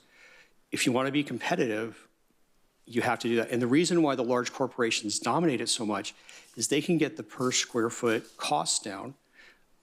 One of our builders has told us they can build a single-family home for about $120 a square foot. If you want to... In California? Yes, because here, keep in mind, they're building thousands of homes. They're buying, so Lennar is a $34 billion company. You can imagine they're negotiating prices on labor, materials. They are buying things in bulk at a level none of us can imagine. And so what that has done is essentially pushed out the smaller builders. And that's why fees don't matter. In the end, a developer is going to do what gives them the most rate of return, and they're going to build something that they sell. So that, on that point, the most rate of return I was on planning commission for 4 years before this, but it's the higher density is the bigger ROI. Yeah. So that's what this is enticing that to happen. Well, we're charging the fee based on proportionality. Multifamily homes don't generate the same number of trips as single-family homes. And I would again argue that a fee that is 1% to 2% of development costs is not going to be driving a project to a particular parcel. They're going to look at what's the cost of the other infrastructure, what are the water fees, what are the sewer fees, what are the fees I'm going to pay to the city, what other costs what other improvements are the city going to ask me to. Those are a much larger cost of development. Well, in Wildemar example you gave, that's almost 10% of the costs of the project for a house. Yep. That's significant. And they don't care. They don't care because they charge you. And people are willing to pay that to live in those cities. So the developer ultimately doesn't pay a dime in top. They charge it to the home, and the person buying that home pays the fee. And people are buying homes in Wildemar. They're buying homes everywhere. They're buying homes. There are no unsold new homes. Every new home is sold. Every developer we've talked to builds only as many homes as they know will sell. Same with apartments. They only build apartments that they know they will rent. Yeah. So they know what the fees are as they go into their project, and they're factored in. And in the end, we pay for it because I would also add, the state does not pay for its fair share of infrastructure. We use fees because we don't have a choice. It's because you cannot get the money from outside parties and you have to raise the money yourself. I would prefer we not have fees. I would prefer that our taxes go towards infrastructure. I don't make that decision. Are you saying you don't like our highways? I am saying that for the amount of taxes I pay to the state of California, I would like a highway that doesn't rattle my car as I drive down the freeway. No, I hear you. I have a hard time with this. I'm not saying you're wrong. It's the study doesn't make sense to me. Whether you're a 2,700 square foot single family or multifamily at 2,600 square foot, or 2,300 square foot. I don't know how that driving math works out, but I will leave it to the experts. I'm going to bring it back. We're going to open public comments. Madam Clerk. Thank you, Madam Mayor. You have opened the public hearing, and Jonathan Ingram. Hello, Mr. Ingram. Good evening. Thank you for taking the time to listen, Madam Mayor. No problem. So, 8 years to sit on this council. I've been a developer for almost 40. I've not, in the last 12 projects that I've done out of 58 counties that we're working on right now, and developments in this county, have one developer that has told me that they can build for $120 a square foot when concrete's $186 a yard. It's not possible. 2, Caltrans has been in a maintenance phase for almost 2 decades now. They built absolutely nothing. When we talk about the fact that we're looking at this differential between 2,700 and 1,800 square feet, you're looking at $19,000 a unit on a project that's 700 units. Multiply $20,000 for easy math times 700 units and tell me that a developer doesn't care about that cost. When that cost is deferred to somebody else, we're paying it. The consumer is paying it. The information I'm going to give you came as a council member and information that's extrapolated over the last, since 2016 to current. In 2016, we collected 58.4% of the total revenue to WRCOG was residential. Today, if we use the numbers that are based on this data, it's 75.29% in residential. And by the way, guys, this is directly on WRCOG's website right now, just so you know. So when you look at your industrial and your retail bases, I mean, you're looking 11%, 5%. It differs all depending on where you're going to build. Murrieta's topography is quite different with respect to what we could build from an industrial standpoint. And yes, the average commuter drives 2 hours a day in Riverside County out of necessity to pay for that $800,000 home. So I'm going to beg to differ that we're willing to pay that, right? And I'm looking at my kids trying to buy a home in Murrieta who can't find a home because everything you look at is so expensive right now. And we've got to come back to where we can start building homes that are entry-level homes. And just so you understand, when the comment is made that there's no cost to an existing dwelling, that is not accurate either. That is misleading, because if you add, is it 700 square feet? If you had an additional 700 square feet, they will come back and assess that to you, just so that you know. And I was there when it passed, and I'm one who fought it as Mayor Pro Tem, as council member. The fee structures are very, very punitive in respect to, we still have to charge development impact fees. We charge all these peripheral fees that nobody talks about. We're talking about one agency here. So for your edification, I think you should look this up and kind of understand that there was redevelopment money and other things that came in to do the improvements on Murrieta Hot Springs. There were outside sources that did not come from WRCOG. Thank you for your time. Thank you. Madam City Clerk? That concludes public comments. Thank you very much. I'm going to bring this back to council, and I see that I have Councilmember DeForest. Thank you, Madam Mayor. Mr. Gray, Yes. if I was to add 800 square foot onto my home, would I incur more TUMP fees? You absolutely would not. I believe Mr. Ingram is mistaken. He's referring to a policy that RCA has. So MSHCP, as I understand it, charges on additions to your homes. We don't do that. A home is a home. You build, if you want to build a 3,500 square foot home in 5,500 increments, be my guest. We are going to charge you once, and that's it. In fact, if your home burns down and you replace it, we don't charge you. Any number of instances where we give you credit for existing, you want to tear your house down and build 2 apartments, you pay the difference. You'd pay about $3,000 to $4,000 at most. But in the 9 years I've been at WRCOG, we have never charged anyone to expand an existing home, nor is that going to change. Thank you so much for that clarification and transparency. I greatly appreciate that. Thank you. Councilmember Stone. Thank you, Madam Mayor. Mr. Gray, I just want to thank you so much for your participation in the Southwest Leader Collaborative with regards to transportation and traffic congestion and your information here today. We really appreciate it. To my colleagues, I think you already know I'm frustrated. I don't even have to say that out loud. And there's a couple of things that I would like to share with you. Recently, the council, not me, voted to allow the DIF fees to go on the backs of the residents. And so that's going to be an additional fee that the new residents are going to have on their new home. So that's the bond for the DIF. We have HOA fees.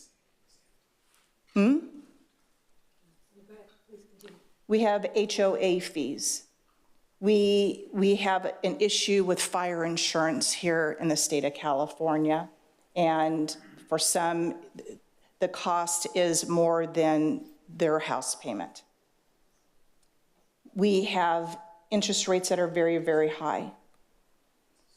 And now you want to vote to raise the temp fees when the average home is $900,000. And this is where the oxymoron comes in to me as a layman, is we're not fighting to not have these fees on the backs of our new residents, and yet we have state mandates that are forcing us to build or to approve high-density, affordable housing without any infrastructure put in place first. It just doesn't make sense to me. And then now, because of your question, I feel like this is extortion at the highest level. Because if we don't participate, now they're going to charge the city of Murrieta $500,000. City manager, am I clear on, have I missed anything here? I don't believe so. I think the general idea of a joint powers authority and many agencies like this is collect from the members and distribute to the members. It's kind of two ways. And so you're right. If we don't pay, we generally don't get the benefits. Right. And so when we continue to vote for these fees and these tax increases, it hurts our residents. And when are we going to stand strong and protect our investment, which are our residents? And I'm really frustrated by government. I really am. There's no win situation here. Mr. City Manager, help me, because I'm frustrated. Yeah. I certainly share the concern. I think both in the public and private sphere lately, we seem to only pay more and more and more. At the end of the day, this is probably best seen, I think, as a question of the level of service and who pays. So we can have less investment in the streets and save some of these fees and withdraw from WRCOG. But we also get complaints about traffic and road conditions and the need to expand traffic. If new growth doesn't pay and it brings all the impacts you described, the rest of us as existing taxpayers are either going to pay or are going to have worse roads. At some point, the macro forces leading to inflation and all these increases, regulation, you name it, most of those are outside our control, unfortunately. So the decision ends up for this council, do we want to pay less and have a reduced level of service? Or do we see value in what is paid because it enables us to complete a number of these road projects? At the end of the day, that's probably it. And then it goes back to the mandates that are imposed on us without the infrastructure. But as Mr. Gray said, that we can apply for our fair share, but it's no guarantee that we're going to get our fair share back. You know, thank you so much for how many millions are allocated to Keller Road. And by the way, Mr. Gray, 13 years in the environmental process. It could be another, I could be dead by the time the state allows us to have access to raise the funds for Keller Road. And God knows how much money. So when I was elected in 2020, they were estimating about $29 million to build Keller Road. Well, today in 2025, God knows it could be $80 million. And by the time it gets out of the environmental process, it could be $150 million. It's frustrating. Thank you, Madam Mayor. You're welcome. Councilmember Holliday, forgot where I was at, sorry. That's okay. Thank you, Madam Mayor. What's going on here? I agree with my colleague. It is frustrating. And it does come down to a question of what do we want for our residents? It would be nice to be able to have a state that actually funded the infrastructure that they were requiring us to have, that supports the housing they're requiring us to have. Mr. Chantarangsu, could you go back to that one slide that has the current versus the future for all projects? Something that I don't think got a lot of attention that needs to be highlighted. The one before that, I believe. This one. So a request that several cities made, the WRCOG, the board of WRCOG, which is all the cities in the county, agreed with, is that You see the Class A and B office and the service and the retail have no increases whatsoever. Those are the revenue generators for cities. And at ours and several other cities' request, WRCOG kept those fees the same despite what the Nexus study said, and to allow us to not increase on those revenue generators. Now, the positive to that is with that increased revenue, we can provide more services and some infrastructure. Obviously, it's not going to cover all the infrastructure that the state mandates are putting upon us, but it is a small silver lining in an otherwise very frustrating picture of the things we have to do.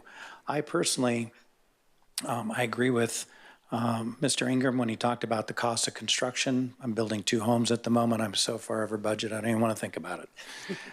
Concrete, $186 a yard. I think I would fight for that if I could get that. Right now, it's closer to $200 a yard. By the time you add all the environmental fees and the taxes and everything else, the cost to construct anything is out of control, including roads. As Mr. Gray said, 300% increase. The money's got to come from somewhere, and the state's unwilling. So we as a city have to make a call and say, do we want, as our city manager stated, do we want lower levels of service? And it wasn't $500,000, Councilmember Stone. The amount of money that we have in the pipeline currently to the city is how much, Mr. Gray? So the $500,000 fee is essentially what the city would have to reimburse WRCOG for on an annual basis because you're not collecting the full fee amount. You have $13 million in the pipeline. $13 million that we have in the pipeline currently that is allocated to us. That goes away. Because we've been in this program for so long, we have benefits from being involved in the program. So while I share your frustration, I can't in good conscience vote to pull away from the system that's going to provide us some relief for our traffic, since the state's not willing to do it at all. Thank you, Madam Mayor. Thank you, Councilmember Holliday. Councilmember DeForest. Thank you. Just to reiterate a little bit on what Councilmember Holliday said is I think that our residents demand a quality of life, and I don't want to see a reduction in the level of service. That's why I would continue to support WRCOG and this TUMP fee. Infrastructure costs money. We're complaining constantly we don't have enough infrastructure, and the state is not providing us infrastructure, so therefore this is a mechanism to at least bridge that gap a bit. And with new growth, I think it's very important that new growth pays to maintain the quality of life while they're coming this way, even though I don't like anyone to incur any taxes. I know that existing homes will not be weighted by the TUMP fee. So that's kind of my thought, and I understand the frustration. I feel that frustration too. More and more unmandated, mandated fund day. That was tongue-tied.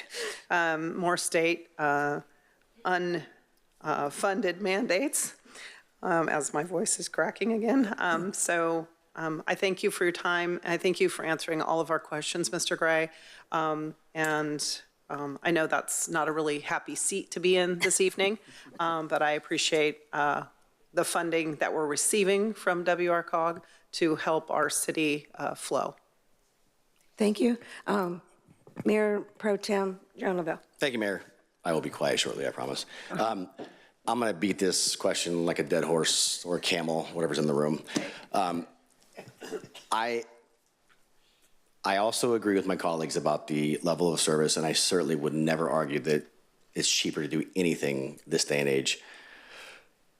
But I'm having a hard time with the study or the logic of a single-family residence being more impactful to traffic than multifamily if it's predicated on some type of study done by, like you mentioned, GPS or, was I part of that study? So there's a couple of things in play. The determination that single family and residential generate different trips on a per unit basis has actually been studied hundreds of times all over the country.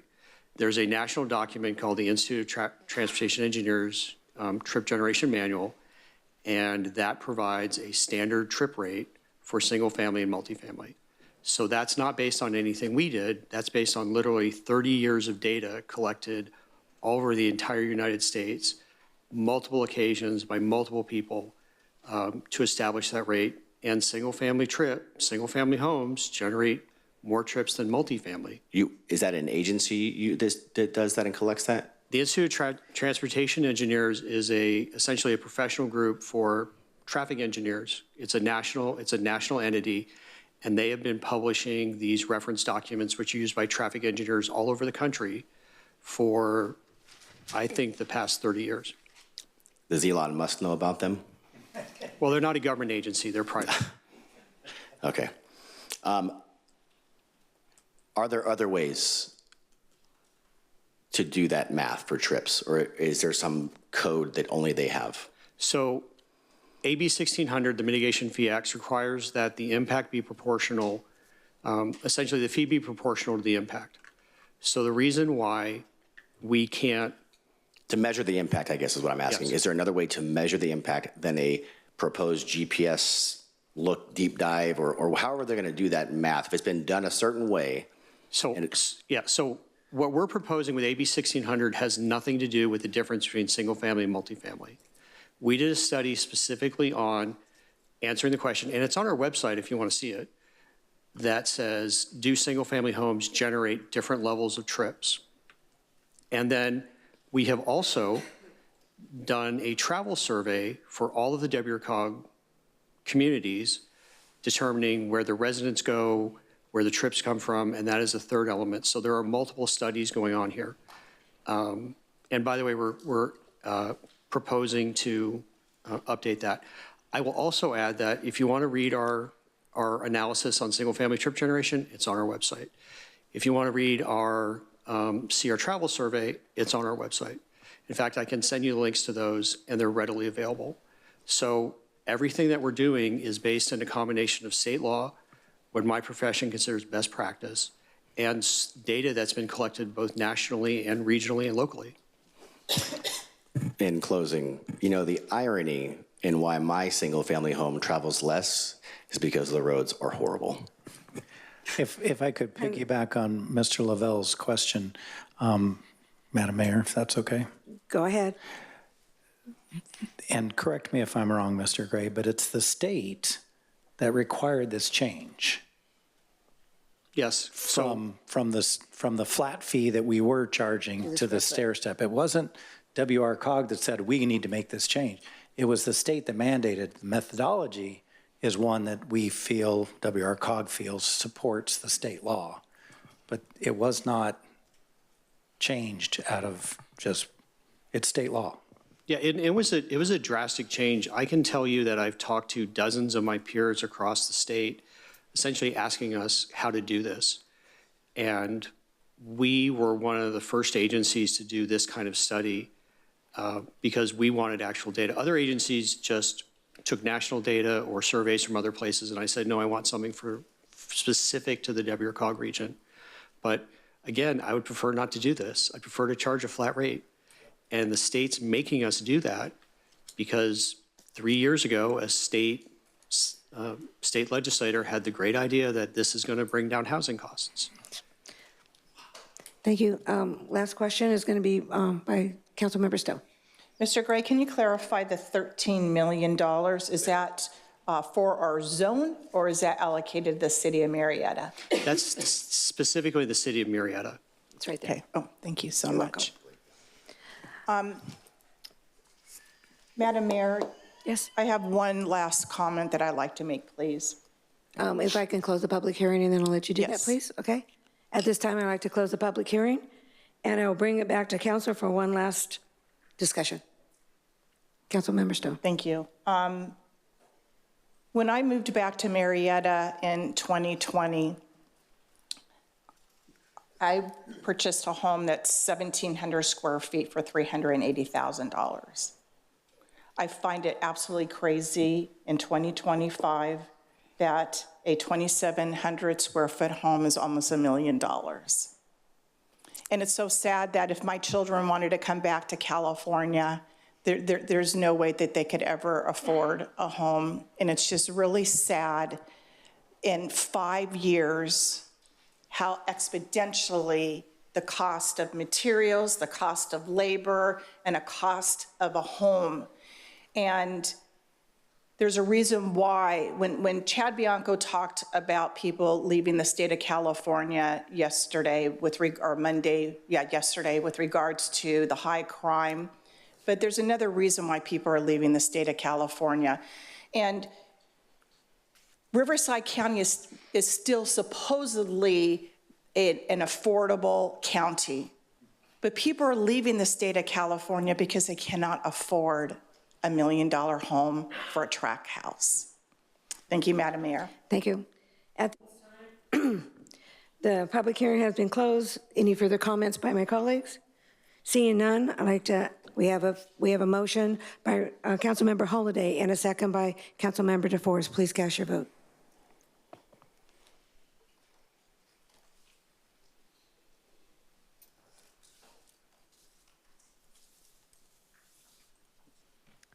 Motion carries 4-1 with Councilmember Stone dissenting. And if I may, Madam Mayor, read an introduction to the ordinance of the City of Murrieta amending and superseding ordinance number 541-19 to update participation in the Western Riverside County Transportation Uniform Mitigation Fee Program and making a determination of exemption under the California Environmental Quality Act.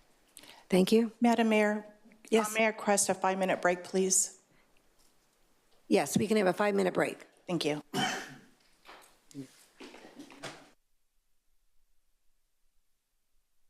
Thank you. Can we all get back to our seats, please? Yes, ma'am. You're welcome. We're going to move on to item number 9. Approve a contract for the Murrieta Innovation Center tenant improvements, general contractor, and a purchase order for construction management services. Excuse me. Are there any council members that need to recuse themselves from this item? Yes, Madam Mayor, I need to recuse myself because I turned myself off. I own property within 1,000 feet. Thank you. And I also own property and do burpees within 1,000 feet. Okay, thank you. We'll come and get you. Wow. Yeah, Okay. the girls are left. We got this. Thank you, staff. We're ready for your report. All right, well, good evening, Mayor and the rest of council. We're here before you tonight to discuss the contract awarding for the construction and management of the contract for the Murrieta Innovation Center. Tonight, the presentation will be handled by our Business Development Program Manager, James Wirtz, and our Management Analyst for Economic Development, Ms. Martha Samaniego. So, James, take it away. Thank you, Scott, for that introduction. Good evening, Mayor Warren. No Mayor Pro Tem this evening. Ladies. So, ladies, council, members of Murrieta. As Scott mentioned, I'm James Wirtz, the Business Development Program Manager for the City of Murrieta. And tonight, again, we're going to go over a little bit of the history of the Murrieta Innovation Center. So, again, the Murrieta Innovation Center was a dedicated regional innovation hub that was established by the City of Murrieta in 2012. Its purpose was to better serve the entrepreneurial and startup community. It is Southwest Riverside County's leading incubator, and it's focused on biotech, medtech, and health tech startups. The MIC is currently home to 4 physical life sciences and medical technology-based startups, and an additional 10 virtual and international startups, which utilize the center. These businesses are incubated at the MIC to grow out of that space and into the business community on the core tech area of biotechnology. As you may know, in April 2022, the City of Murrieta and the Murrieta Partnership, also known as Impact Riverside County, received an award in the amount of $2.4 million from the U.S. Department of Commerce Economic Development Agency for the purpose of renovating the Innovation Center into a best-in-class life science startup incubator and a driver for job creation in the Southwest Riverside County region. The improvements that we'll do will include the renovation of approximately 12,470 feet of tenant improvements, including utilities for a wet lab and a dry lab. In April of 2023, we entered into an agreement with BAM Architecture Studios out of Los Angeles for design services, and the design phase of the project was completed at the end of 2024. I have a couple of plan layouts here of what the center will look like after or post-construction. So as you can see at the top, the grayed out area, just for your information, is the current Murrieta Genomics Lab. Of course, at the very top of that drawing will be the private wet lab and open lab space. Of course, we'll add a presentation room, and we'll have several offices for our businesses there. I've got a couple other layouts here. These are some renderings of kind of the colors and the schematics we'll use, some of the design finishes.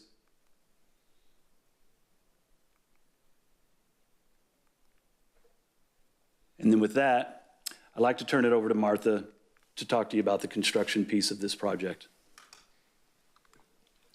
Good evening, Madam Mayor and council members. So with the EDA grant, we have the construction piece. The construction does require a formalized bidding process. It's a notice inviting bids that began November 4th of 2024. As part of the federal requirements through the EDA, a public notice inviting bids was released on January 7th of 2025.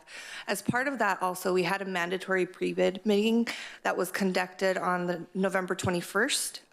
All in attendance had to sign in, so that's part of the requirement. That's how we kept track of it. And we had 40 general contractors actually show, along with some subcontractors. There were 7 proposals received or submitted. Of those, 6 were qualified for review, and by that I mean that they actually met the requirements of attending the pre-bid meeting. Of the proposals, Optima Prime was the lowest, most responsive bid. The table below will summarize the submitted proposals. It'll identify the firm's proposers and the bid amount.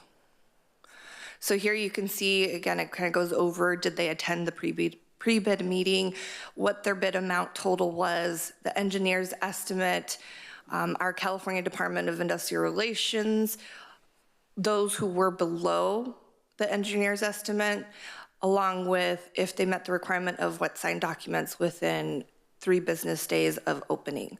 So for Optima RPM, their bid came in at $3.1 million, which was $940,000 below the engineer's estimate, which came out to $4.1 million. We did have a bid protest. After the bid opening, Tovey Schultz submitted a bid protest against the bid submitted by Optima RPM, claiming that the Optima RPM did not possess the proper licensing to complete the project. After consulting with our legal counsel and reviewing documentation regarding the licensing and the requirements, it was determined that Optima RPM is properly licensed to complete the work. On February 3rd of 2025, a response was submitted from our legal counsel to Tovey Schultz denying the bid protest. As far as the construction management, because it is a federal grant, there are several requirements that are needed. And so we did do an independent informal request for proposals. This was with our on-call construction management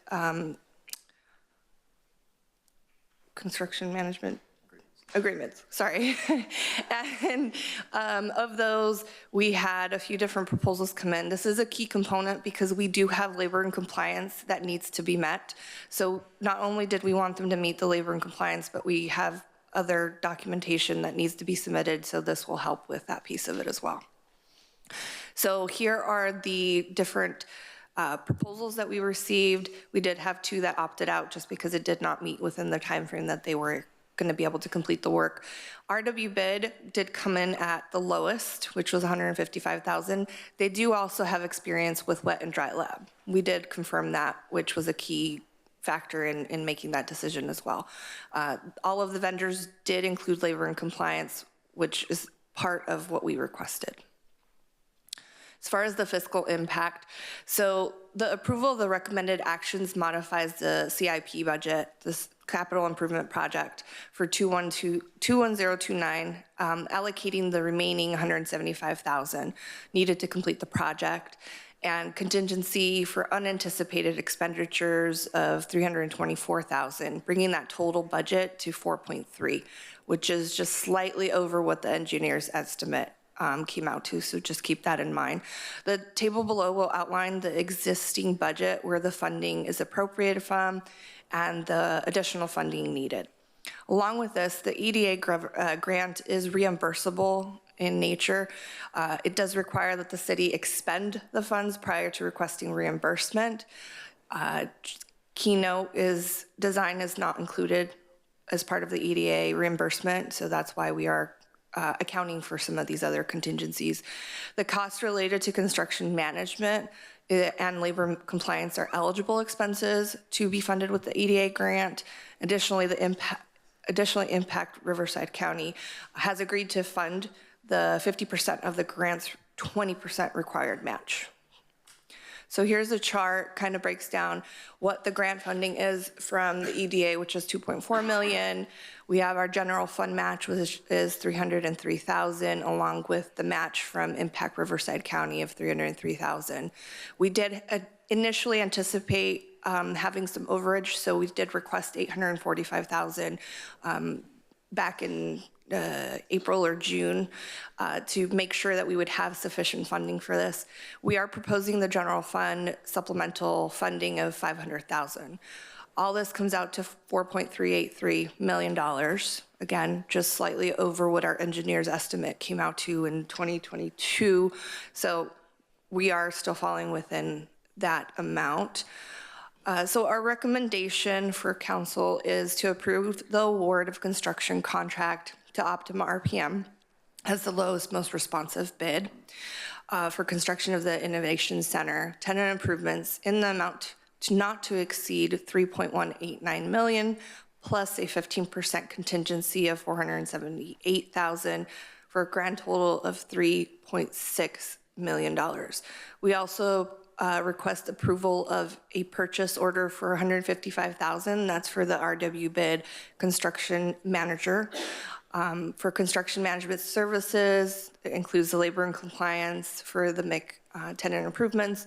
And lastly, we request to amend the fiscal year 2024-2025 CIP budget for 21029 by increasing the expenditure budget by $500,000 and authorize the city manager to execute all related contracts.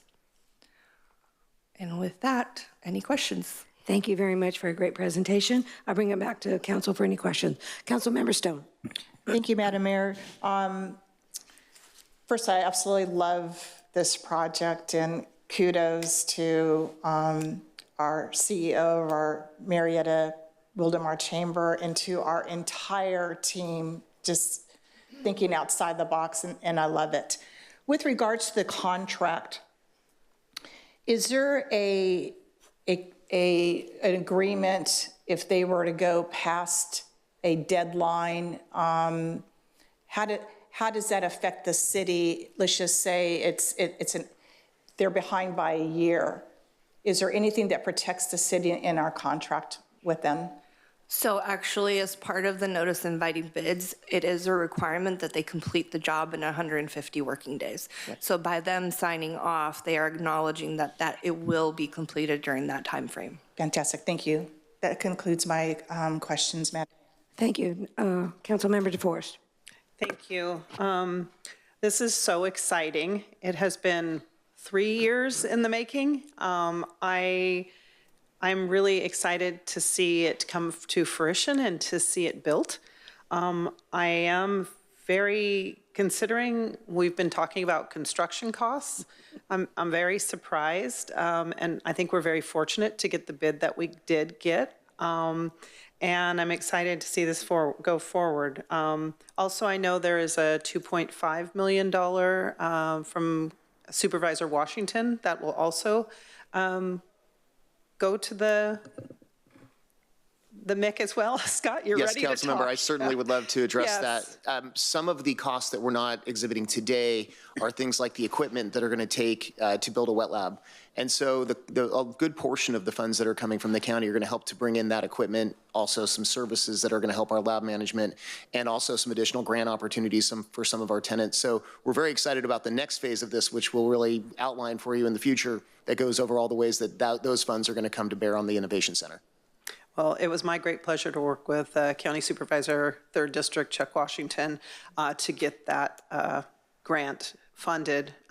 So I'd like to see that get spent as well, and I would like to see this done as soon as possible. So I'm just, thank you for your time and your energy, and thank you to Patrick Ellis for all your hard work and dedication to see a wet lab actually come to this region, which, being a microbiology nerd, it is a big deal. So really neat to see some of these tech startups, and I'm excited to see what it will be filled with as soon as we get that lab in there. So thank you so much for your hard work. Thank you, Madam Mayor. Thank you. I want to echo the sentiments of my colleagues.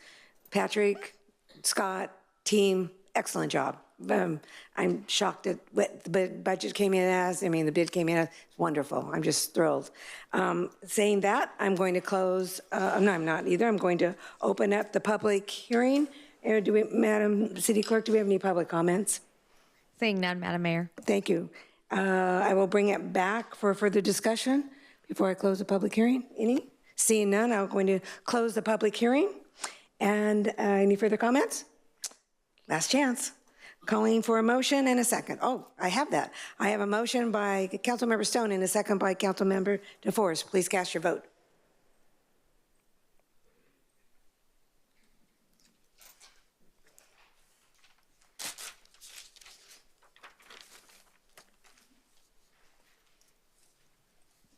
Motion carries 3-2 with Councilmember Holliday and Councilmember Lavelle recusing themselves. Thank you so very much and congratulations. Let the project begin. Is she really going to go get them? Do we have to bring them back?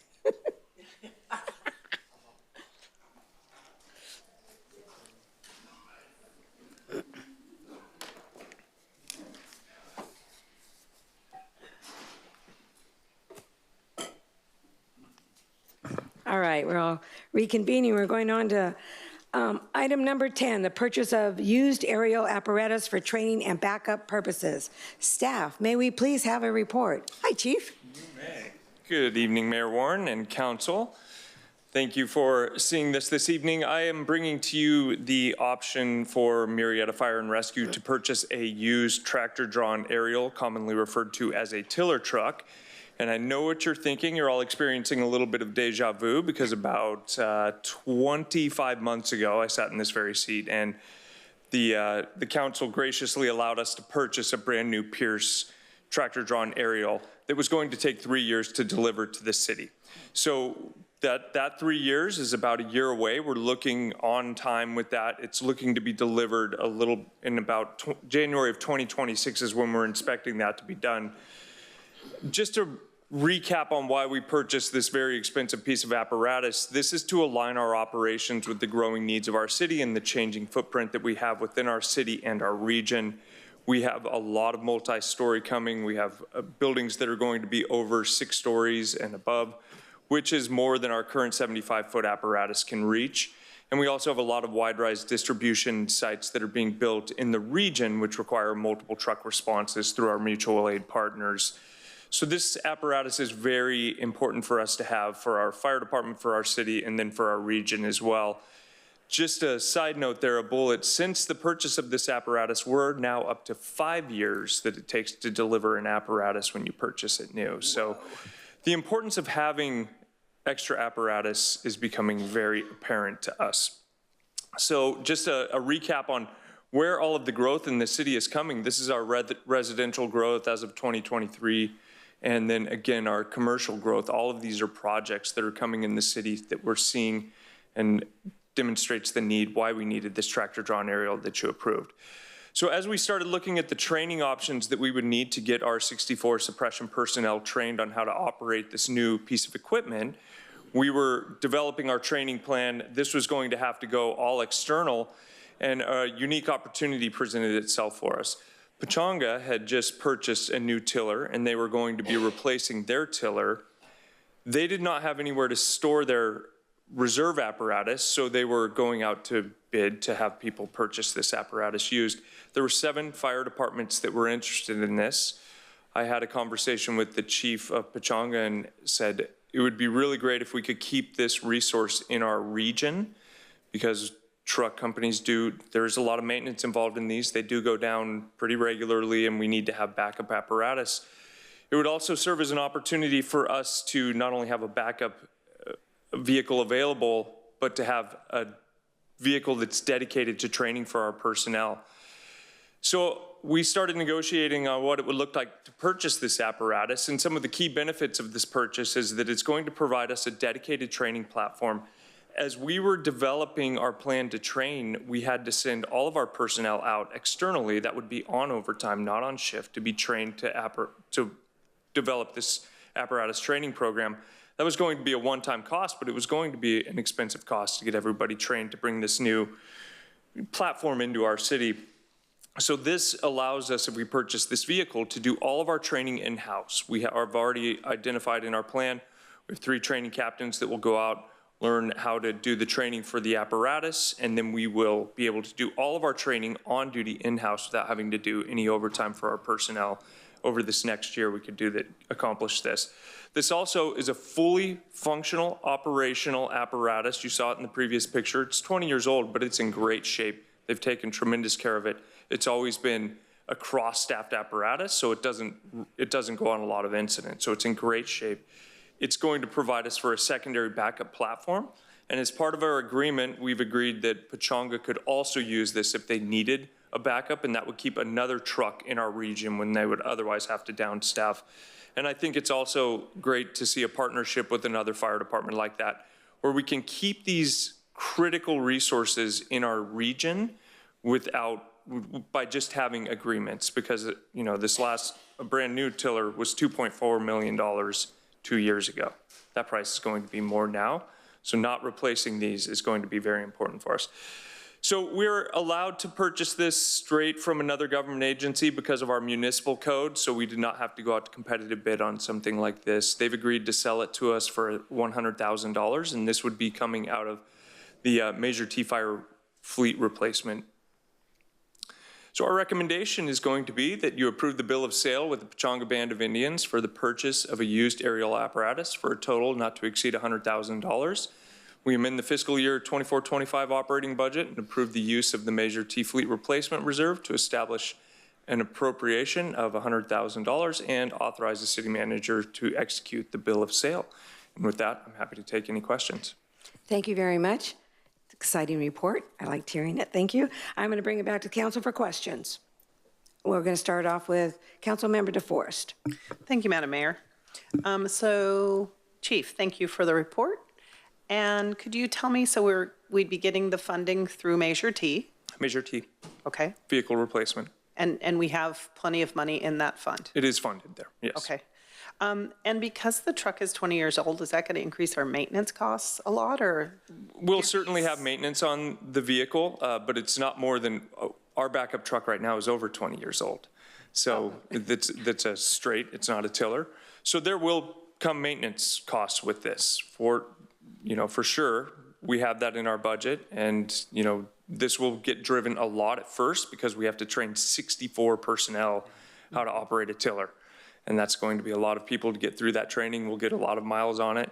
I will not pretend that won't come with some maintenance costs, but, we would otherwise be spending that money in overtime, sending people out to get the training. I love your approach to mutual aid, just to say that, and the relationship that you've built with other fire chiefs is amazing, so thank you for that. And can you just elaborate a little bit on what this could do for just not only training for our firemen, but what also could this offer for our community for safety? Well, as we spoke about when we did the initial purchase 2 years ago for the tiller, our city has changed. Right now we have things being planned that are greater than 4 stories.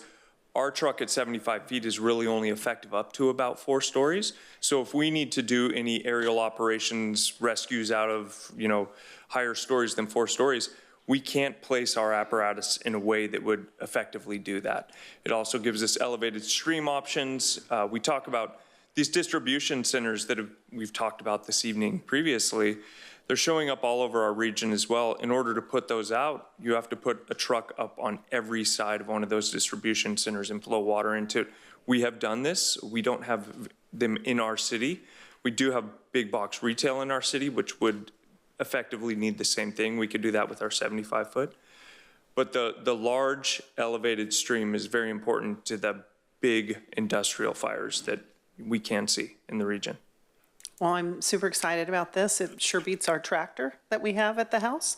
I was going to say that you definitely have my vote, especially if you add one more person to teaching how to drive it. So thank you so much for your time. That list is growing. Yeah. It's a long list. 65. Councilmember Holliday. Some horse trading going on here.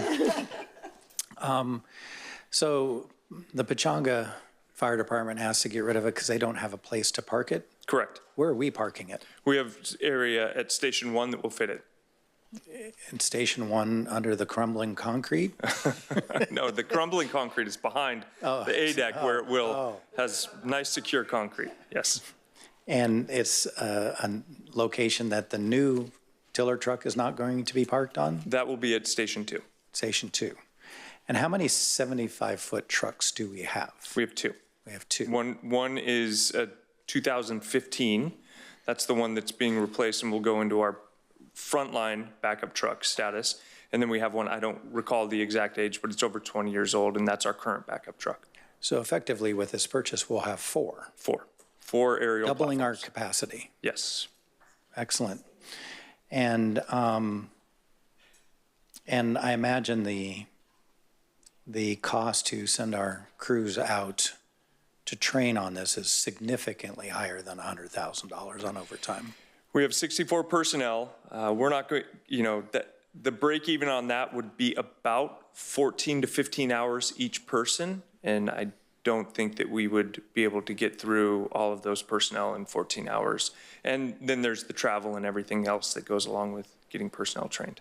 And the cost of the training itself. Correct. I imagine that's not free. No, I'm excited about this. Thank you for bringing it forward and fostering that relationship that makes it possible. We didn't have to bid against others for this, just because we were in the region? No, in fact, Chief Keeling spoke with the tribe and they thought it was a good idea to have a partnership again, we're keeping the asset in the region. And that's really important because these truck companies do go down, especially in the first few years when you get a new apparatus. You have a lot of work that you end up doing just on maintenance of things that rattle loose in the first few years. Thank you. Appreciate it. Great job. Thank you, Councilmember Holliday.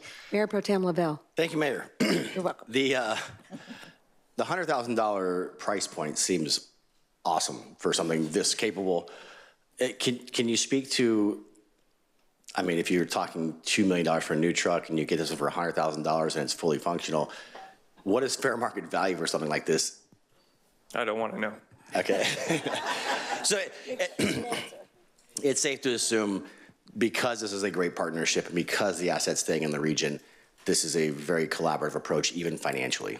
Absolutely. Yeah. This is a great price for a great apparatus. It is used. It's 20 years old. We're not getting around that. But it's in great shape. And I think that, in working with Chief Keeling, it was just really important to keep the relationship, keep the resource available to both of these partners. Yeah. Meaning us and them. And they gave it to us for a very good deal.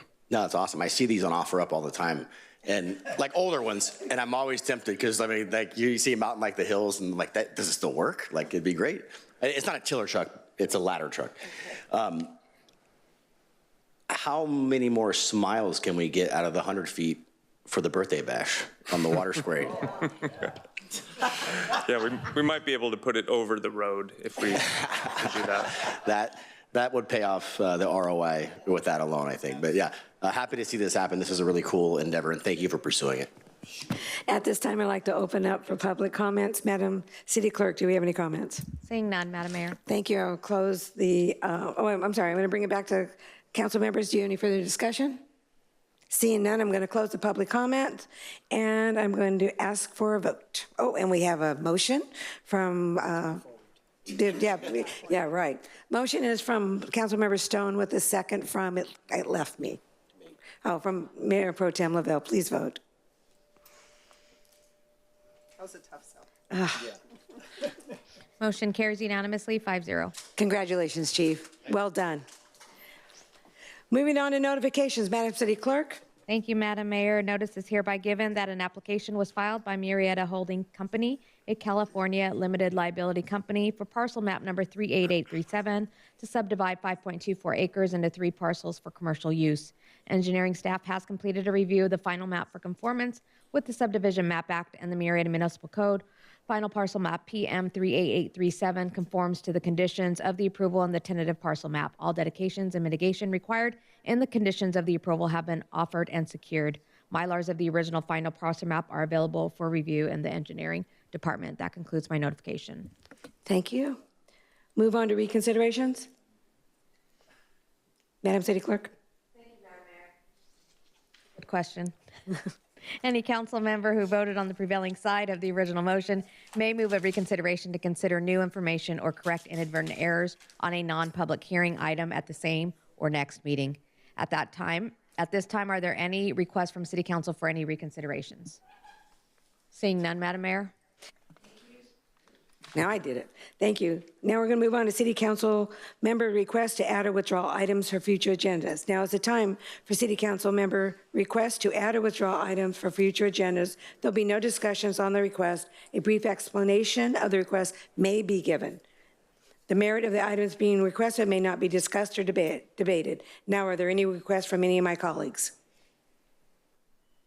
Seeing none, we're going to move on with no further business. We are now adjourned.